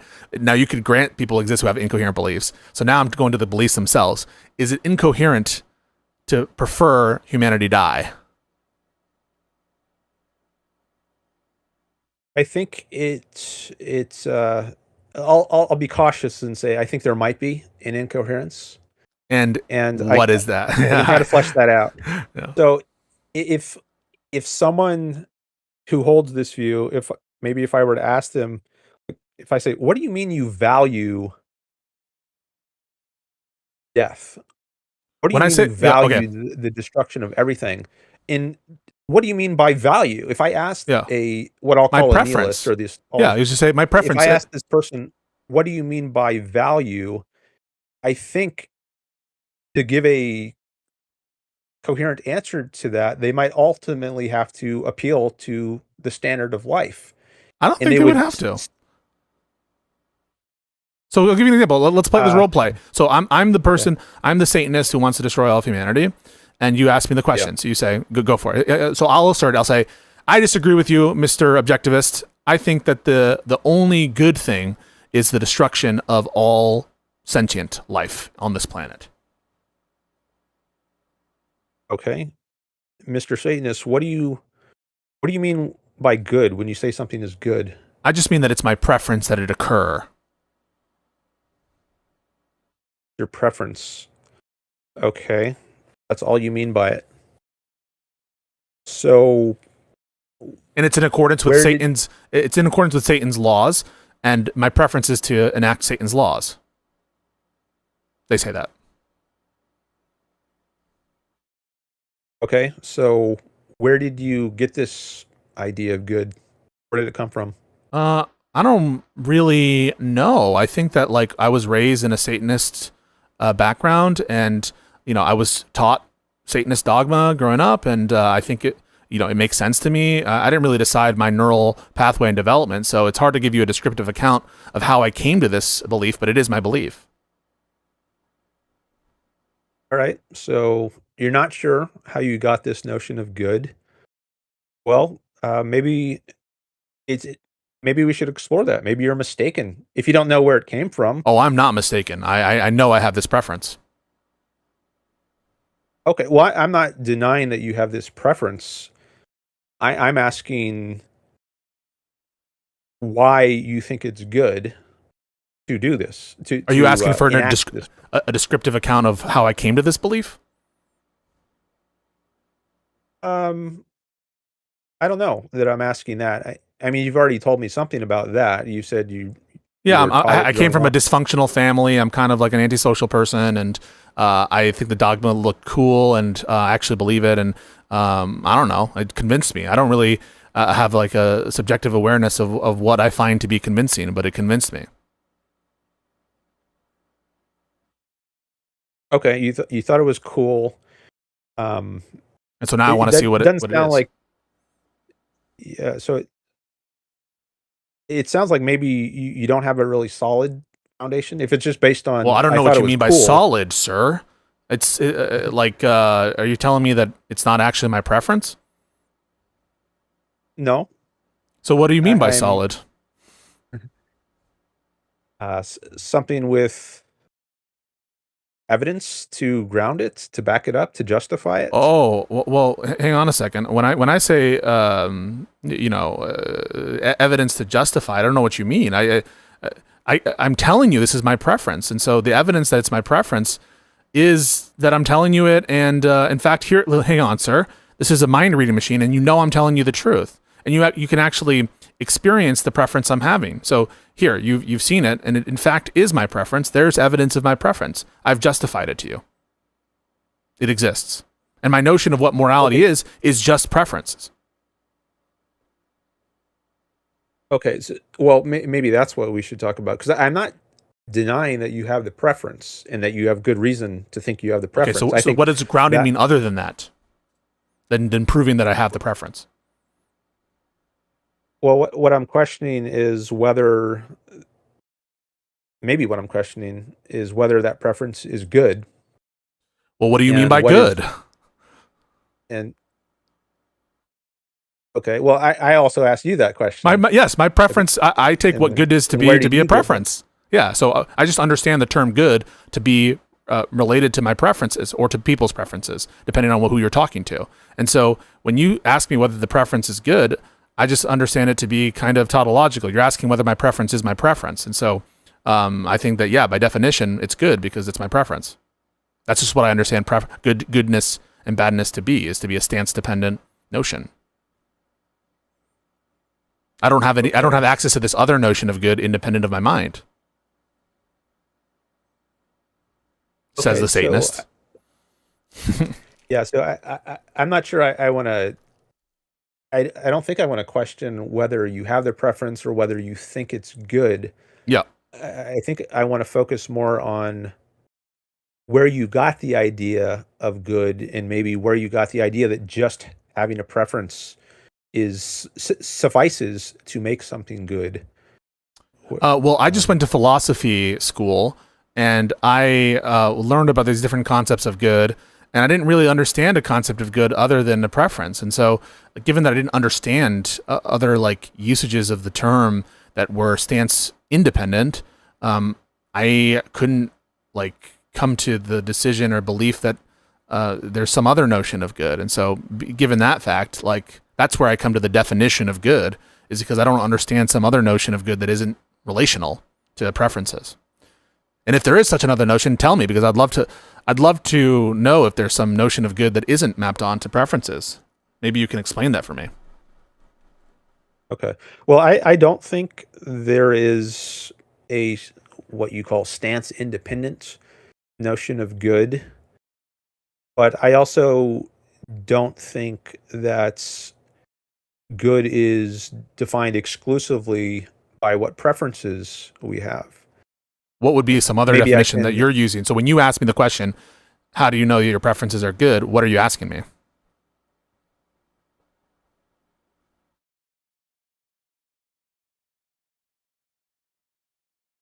I want to know what gave rise to your notion of good. And you said philosophy class. Yeah, I'll give you some a descriptive account of going to class and stuff, and that's what gave rise to it from like a descriptive sense. Okay. So I think you have a notion of good, or at least I think I do, independent of philosophy class. I mean, philosophy class is something you might do once you're late teens. Great. Explain it to 20s. Me. Explain your notion of good. That I can assess my preferences, relative to this notion of good that you're going to provide for me that isn't what I learned in school. Yeah. So I think you and I and everyone has a notion of good long before school. Like when we're children, it's not, children have preferences. They think all kinds of things are good or bad for them. Like you just mean natural tendencies, that we have natural tendencies to do something, that we have dispositions towards certain ends? Well, that might be part of it, but let me just give some examples. Sure. A child might say, this ice cream cone, that's great. I love this. This is good for me. And when they trip and fall and they scrape their knee, they feel pain and they say, this is bad for me. This hurts. I don't like this. And they try to avoid that. Now, this is long before any philosophy class they enter. So yeah, so I think when they say that, they just are saying they don't like it, or that they would prefer not to have fallen, or they prefer to eat the ice cream cone. Maybe they mean something else, but if they do mean something else, I don't know what they're saying. That's just how I understand the term good and bad, is according to some stance. Okay. Well, I did want to at least make the point that I think your notion of good preceded what you learned in your philosophy class, and maybe it ultimately can be cashed out in terms of what you learned in philosophy class. Okay. But so it is my notion now, and I don't understand your question independent of that notion. Now that I'm a learned Satanist, I don't really understand a notion other than preference-based morality. Maybe you do have access to some other notion, but I just don't know what you mean when you ask the question. It's like asking me, how do you know that your preferences are like that? That's what it sounds like when you say that to me, because I don't understand it other than the way I described to you. Okay. So maybe it would be fruitful to go back before philosophy class and say, where did you get the idea as a child? Whatever idea you had as a child of good and bad, where did that idea come from? Any thoughts on that? Yeah, in order to know that, are you mean like my semantic notions of good and bad, or Uh, like, where did I learn the Well, term? I mean, when you call something like the ice cream good, or you call something like scraping your knee bad, why do you do this? I was taught this. I was taught the term by my parents. It sounds like you're asking for a semantic accounting for when I learned the concept mapped onto the word good or bad. Maybe I don't even remember. Right? Like, I don't understand why this would help the opaqueness with respect to the question, where I don't understand what you're asking me. But to be honest with you, I don't really remember when I learned the word good or bad, or anything like that. I speak English, and I'm sure if I grew up in a different society, we would have learned the word good or bad. But I don't understand why a descriptive accounting for how I learned these terms will help me understand what you mean when you ask the question. Okay, so I think we can set aside how, like, if someone taught you a certain language, whether you use bueno or mal in Spanish for good and bad, Sure. or uh, if you're alone on an island, would you have any raised by wolves? Yeah. Would you? But you're a human, so you can Yeah. form concepts. I don't have Would you have languages. any Yeah. way? Would you have any idea, or even if you didn't use the words good and bad, would you have any kind of idea in your mind of good and bad, even if you're alone on an island It of depends on Earth? what you mean by the idea of good or bad. What do you mean by good or bad? I might have a concept of good or bad, but that turns on what you mean when you ask the question, would you have a concept of good or bad? I need to know what you mean. Maybe I could cash it out as things you ought or ought not to do. By which we mean preferences? Well, maybe we can get there, but I don't think that there. So, first, yeah, do you think if you were raised alone on an island, that you would have in your mind anything along the lines of, I ought to do this, like I should gather food, or I should not jump into this pile of snakes? Would you have anything like that in your mind? I understand your question in two ways. Either asking whether I would have the preference to do the kinds of things you're talking about, or whether you're asking whether I would have the natural tendency to do those kinds of things. And the answer to both would be yes, but I don't think that's getting us to what you mean by the question good or bad, because I think that those concepts are, either relate to probabilities or tendencies and or preferences.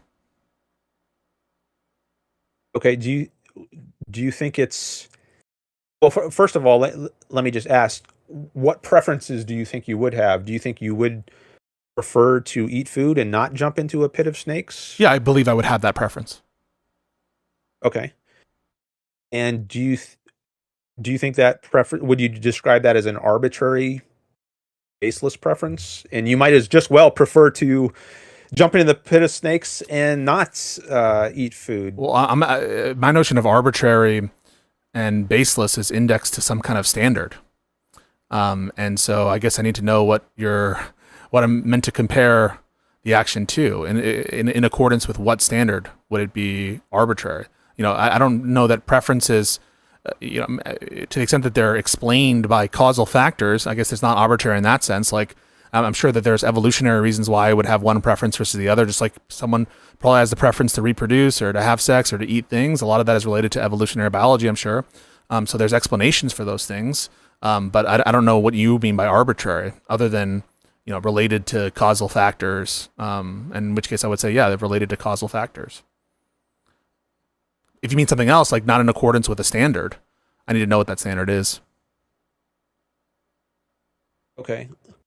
Well, maybe we should get into arbitrary. What does it mean to say something is arbitrary? And I guess you put forward, not in accordance with some standard was your Yeah, it's like um, not having an explanation for something, right? It's something without explanation. Now, and in different contexts, it can mean different things. An arbitrary rule of law imposed. There's not a consistent rule, and so therefore, it's not a standard is not being followed.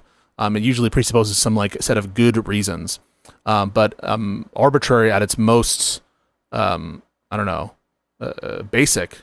Maybe it means without explanation causally, and so you can ask me what I mean by arbitrary. There's multiple different notions I could try to like fill in for you, but I need to know what you mean when you ask the question. Surely you mean something.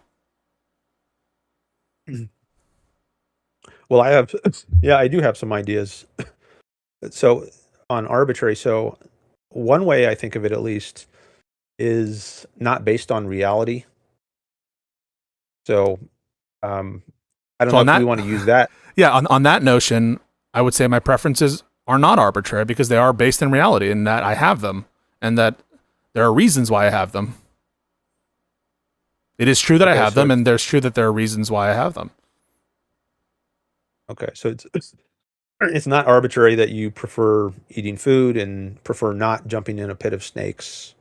On that view of arbitrary, which just means coheres with reality, it's if my preference were to jump in the stakes, that would in fact not be arbitrary. And if my preference is to eat ice cream, that would not be arbitrary either, because in the situations in which I have those preferences, it coheres with the reality that I have those preferences, and there's some causal explanation, presumably, for why I have those preferences. Okay. Coheres with reality. It just sounds like when you mean arbitrary, you mean like true. Well, that would Or be non-arbitrary. Sorry, my bad. not non-arbitrary, right? Yeah. Yeah. Um, I haven't thought of that, like whether that is what I mean. So if you By don't know what you mean by not, arbitrary, then I don't think I can answer the question honestly. I'm just not sure that I would cash it out as being true. That I would cash out non-arbitrary as being true. Then I need to know what you mean when you ask me whether my beliefs are arbitrary or not. Yeah. So I mean, I try to cash it out as based on reality, and then Is you does that mean like you it's ran with that for a explained by while. reality? Yeah, I would agree that something is not arbitrary if it's based on reality. My preferences are based in reality. I have those preferences.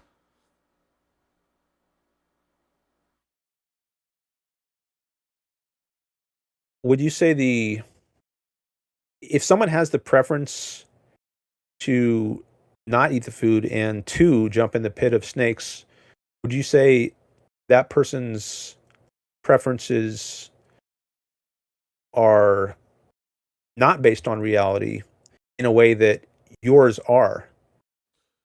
If you prefer to eat the food and Yeah, not I jump in would the say pit of both of those preferences are based in reality because we both, in fact, have them. Okay. I guess I'm trying to. So I don't think the fact that you have preferences to suffice for saying that the preferences are based on reality. Okay, so then what is I it? mean, What it do is a you? real Okay, fact. then what do you mean by based in reality then? Because I understood your question to be, regarding whether someone actually has them or whether it's related to some sort of causal explanation. But if you mean something different by based in reality, then I need to know what you mean by based in reality. Okay. Maybe. So this is somewhat new territory for Yeah, no me. worries. So I'm thinking off the top of my head a bit here. Um, so maybe this is relevant. Who will last longer in reality if you have the preferences The ice of cream guy, of jumping in the. course. Yes, I will last not very long at Okay. all because I'm a Satanist who wants to destroy myself and everyone around me. So I'm not long for this world. Okay. So I wonder if that thoughts can somehow justify the idea that one person's preferences are based in reality and the others aren't. If One all you leads you mean to by stay based in the in realm of reality, yeah, reality. if all you mean by based in reality is a set of beliefs which, if held, will cause the belief holder to maximize their time on Earth, if that's what you mean by based in reality, then my beliefs aren't based in reality. But I would just accept that that's true. Yeah, but I just think that's trivial. That's just defining, some fundamental aspect of my beliefs as not based in reality. So I don't think it's saying much at all, other than to say that my beliefs coincide with, an early demise, which I grant. Okay. So I guess I don't know. I'm thinking going back to the idea of value in where it comes from. If I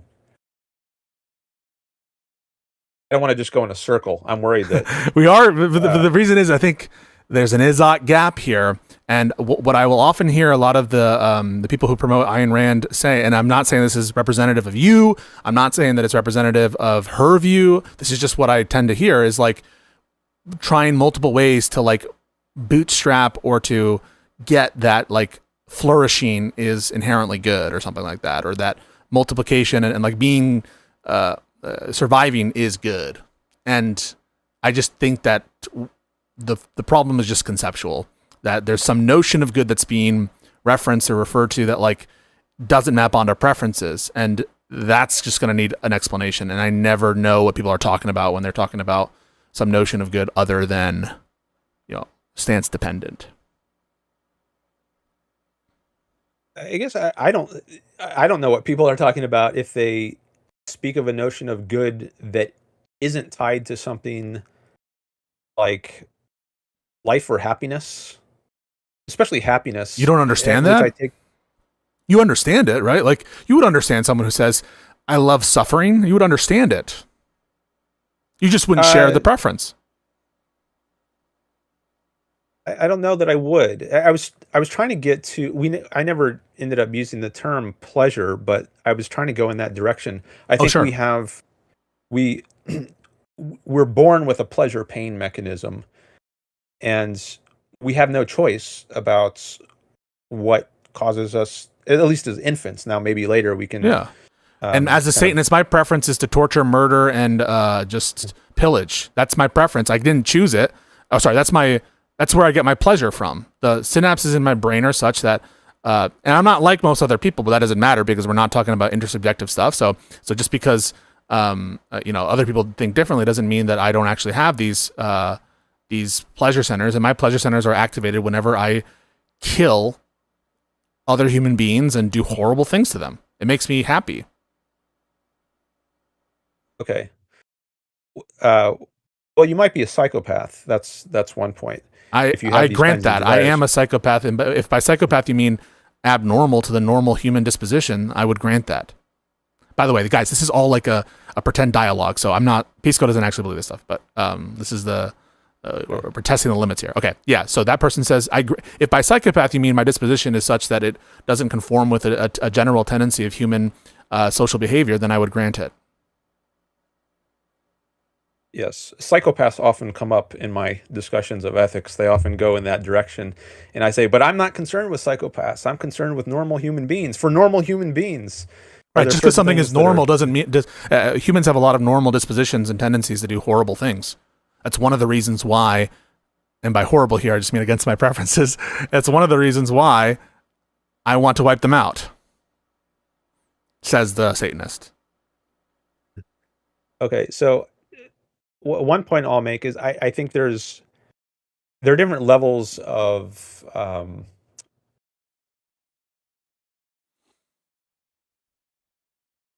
okay, so I think as an adult you can come to have messed up ideas of what is good and bad.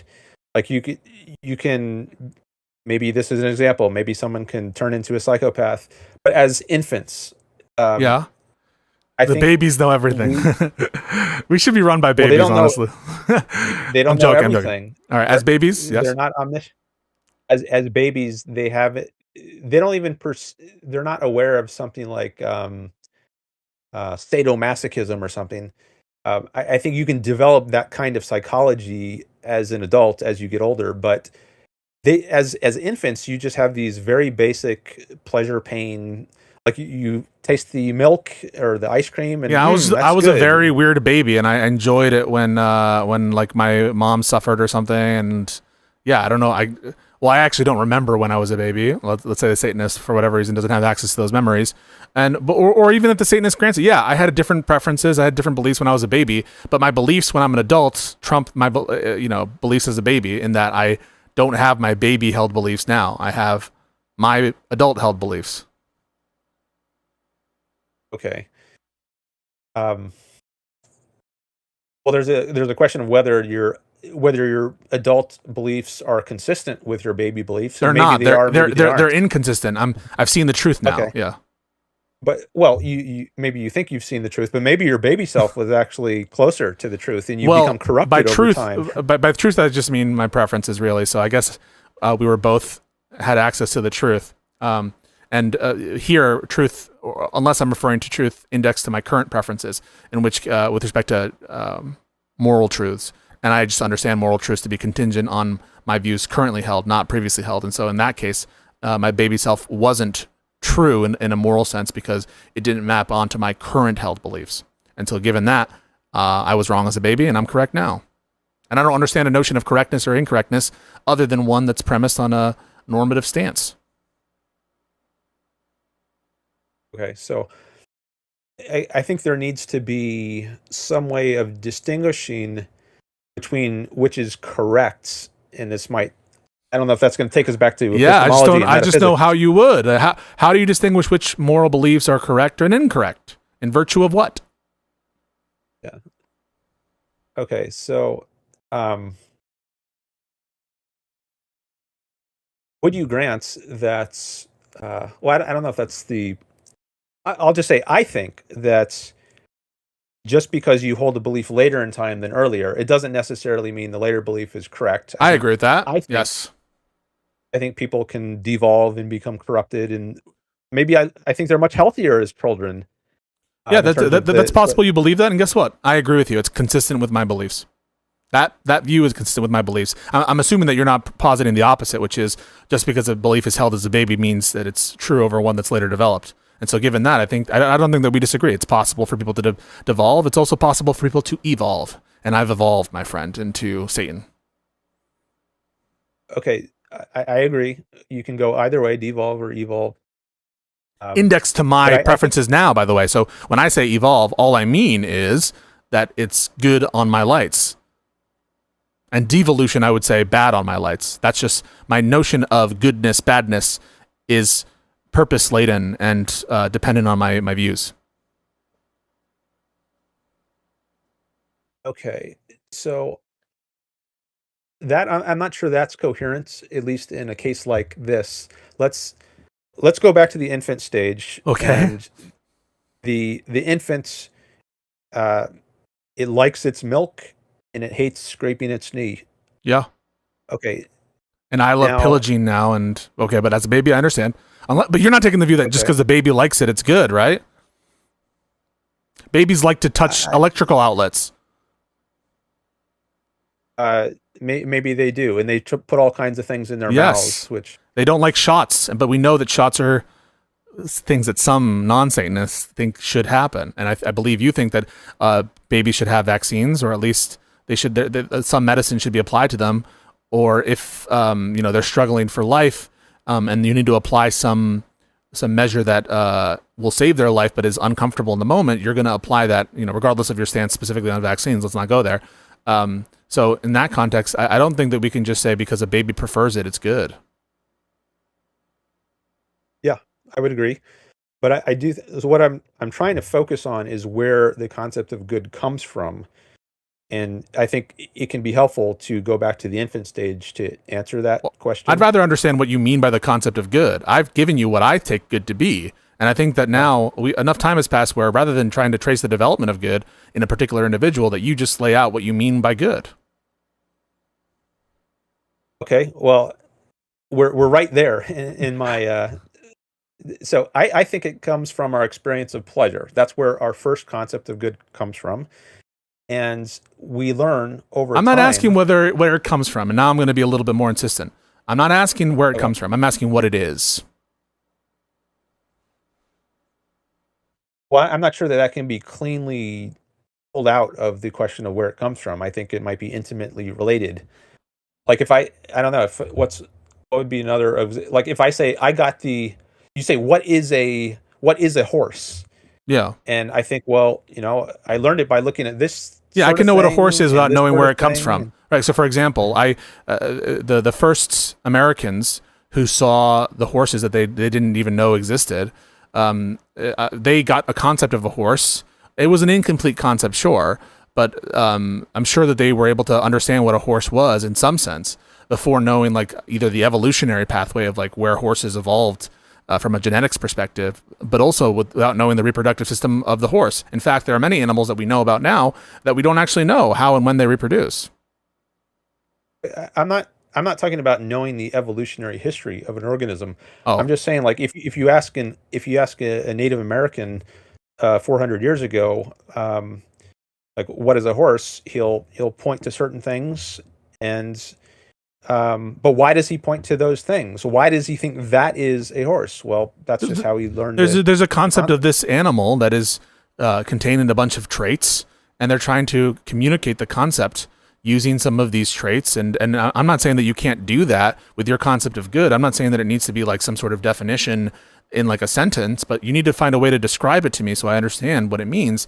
That's different than my notion of good, which is cast out in terms of stances and preferences. So if there's some other sense of good, you need to find some way to communicate it. Like those American Indians are communicating what a horse is through pointing at stuff. You need to like do some sort of interpretive rain dance or some way of communicating to me the concept of good that doesn't cash out in preferences and stances.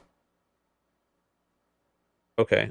Well, I don't know that this will satisfy you, and maybe we're just retreading ground we've already gone on, but I fear. I get my concept of good, and I think that becomes where I get it from.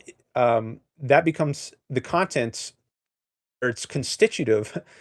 Like the question of what something is and where I got it from, I think are more related in my mind than they are in yours. So I don't know that I can pull those maybe apart. You can. I'm not saying that it's impossible that you could describe the concept by talking about its origin. I'm just saying it's not been successful so far for me to understand the concept. We've tried to chart the origin of where good comes from in a particular individual, and I'm not getting it from you describing like where people start to. It sounds like you're just describing how people get their preferences, or just stating that people do in fact have certain preferences. But I'm not getting the concept of good through these kinds of. Maybe you can try again. But I just don't think it's effectively communicating what you mean by the term good. Okay. I mean, I think the term good basically means pleasure. If we have to give you, it seems like putting it that way might be. Well, then we're agreed, because my pleasure is to do all the things I talked about. And so we might have different concepts of good, but in terms of how it's applied, you agree that pleasure is good. And so this gives me pleasure. This, what I do, gives me pleasure. And ending society, that will give me a deep sense of pleasure. Okay.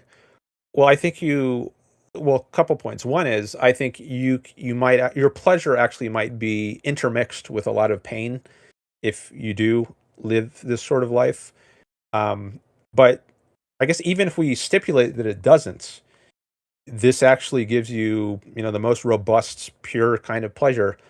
Then I would just say you're a psychopath, and I granted that already. And I don't have an objection to you acting in your psychopathic way. Oh, awesome! But me, as a as a non-psychopath, I think I wouldn't feel pleasure acting in those. I totally agree. You have a different set of pleasure than I do, and you wouldn't like it that I did this, and I grant that. I think we're aligned. I think that it would be bad for you for me to do this, but it would be good for me to do it. And index to my views, what I'm doing is good. Index to your views, what I'm doing is bad. And I think that that's in agreement and consistent with subjective morality.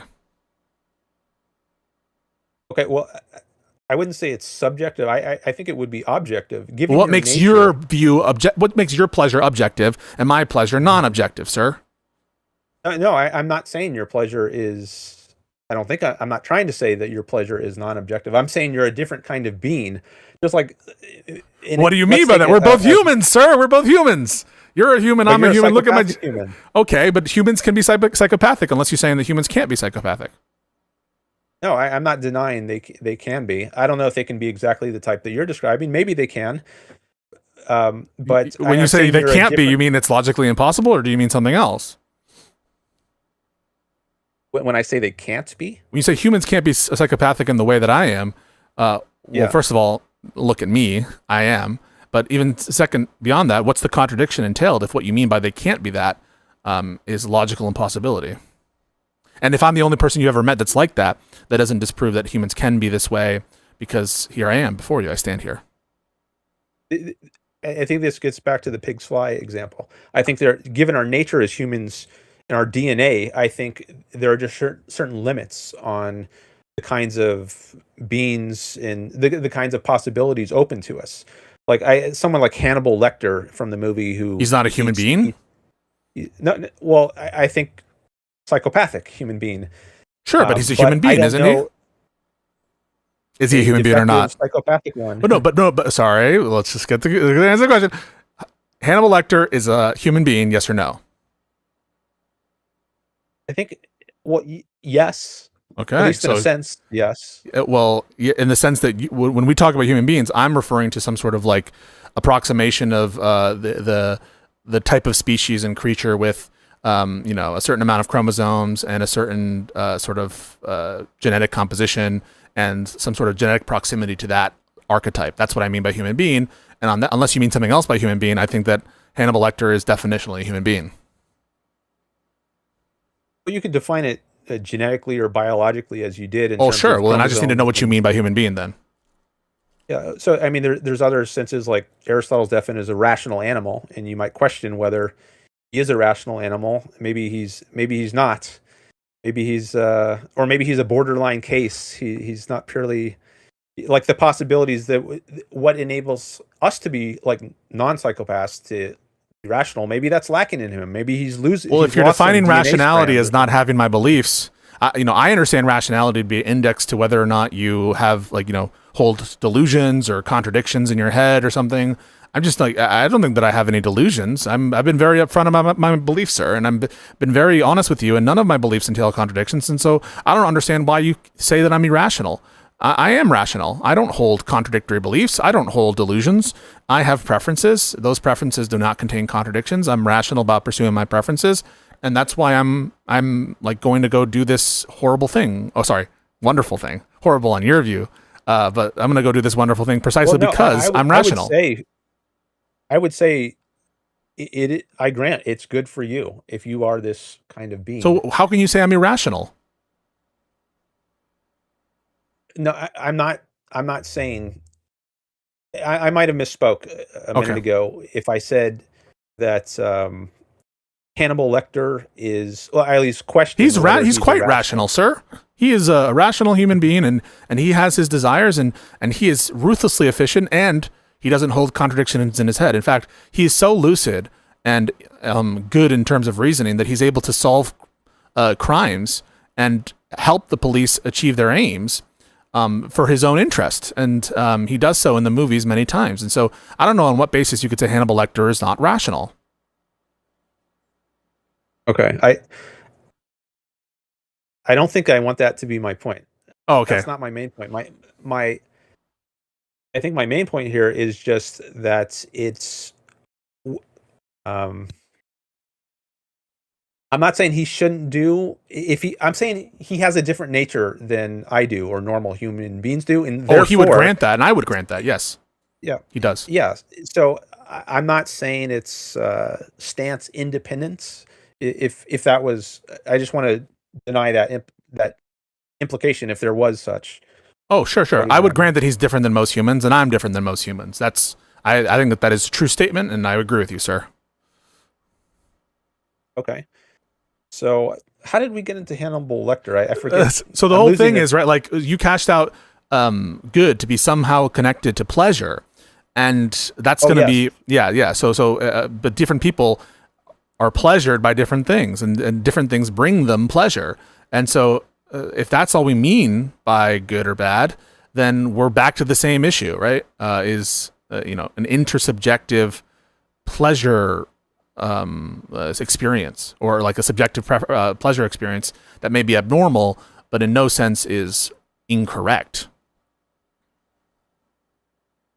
Well, I do think it would be for a given organism holding constant its psychology, whether we're talking about Hannibal Lecter or other, for non-Hannibal Lecter, normal human beings, for a given individual, there are certain things that conduce to its pleasure and certain things that don't. And I think my concept of good is that I don't know what it means other than it contributes to your pleasure, at least in the long run. Like, I can understand going to a dentist and experiencing some short-term pain, but that's because in the long run, you experience more pleasure. You don't have this toothache. And that's exactly what I'm doing. I actually have had to do a lot of painful things to train up my Satanist physique, and I've had to go and take expensive classes to like be good at my katana skills when I'm going to go on my rampages. And I didn't like those classes. I had to go work at Burger King to get money to pay for those classes. So there was a lot of pain involved in me getting ready for my ultimate plan. But lo and behold, I am trying to maximize my long-term preferences and pleasure. And so that's exactly why I undertook those evils, because they served a long-term good. And so I'm right in line with you, sir. Okay.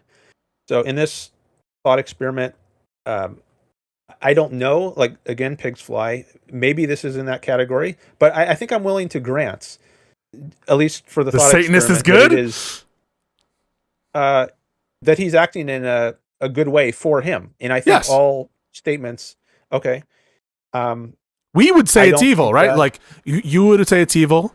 I would say it's evil. It would probably be... Actually, I wouldn't. You wouldn't?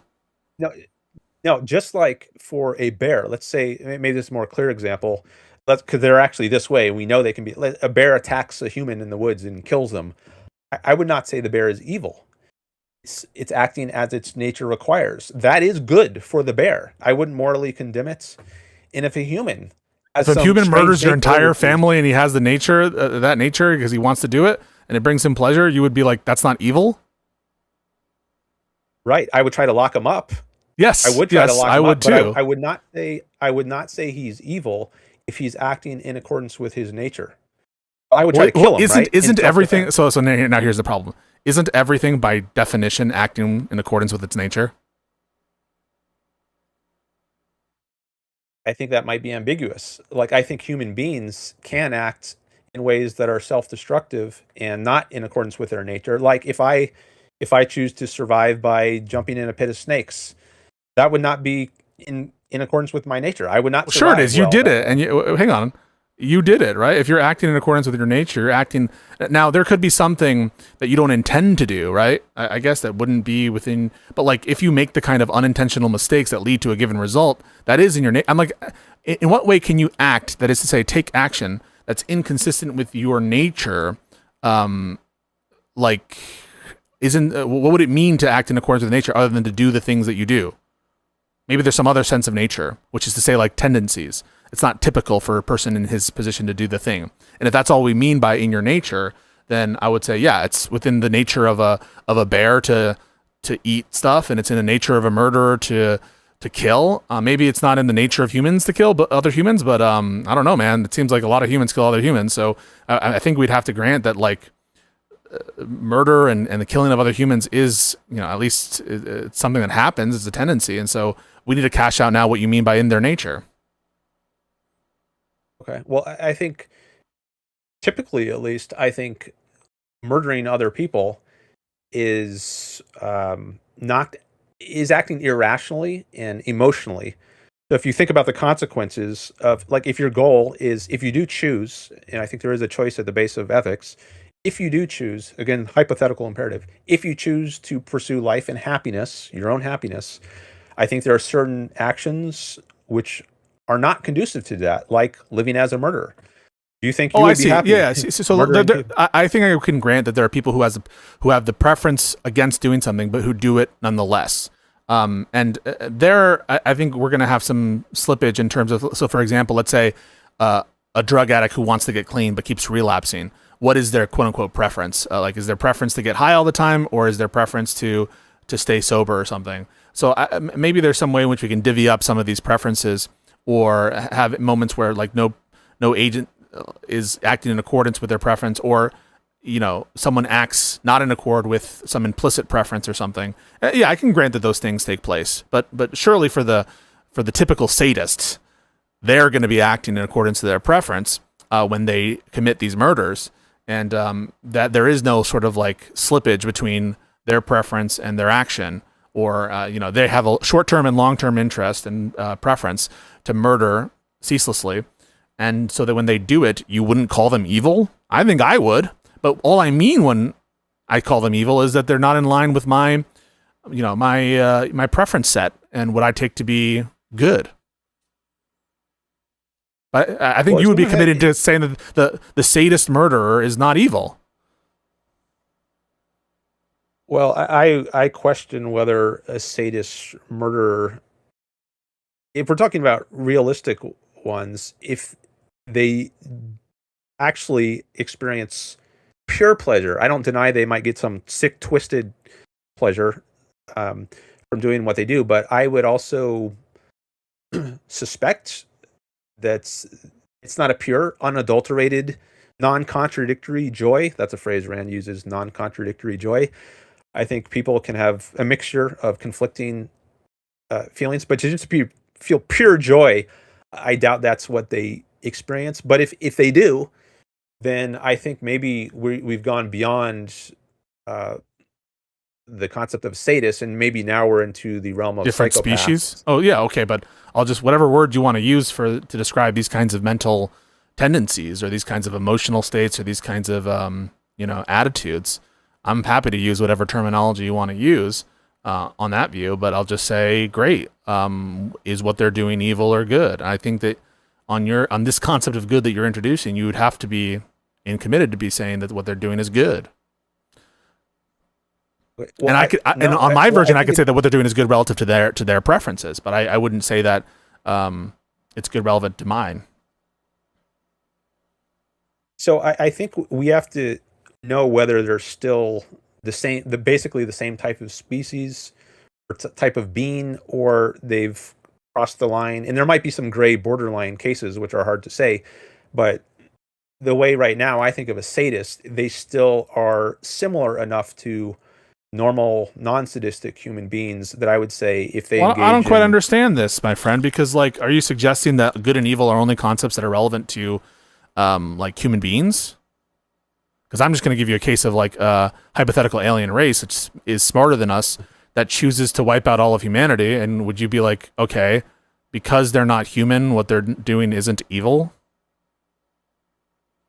Well, I think good and evil, I think, depends on at least these two things.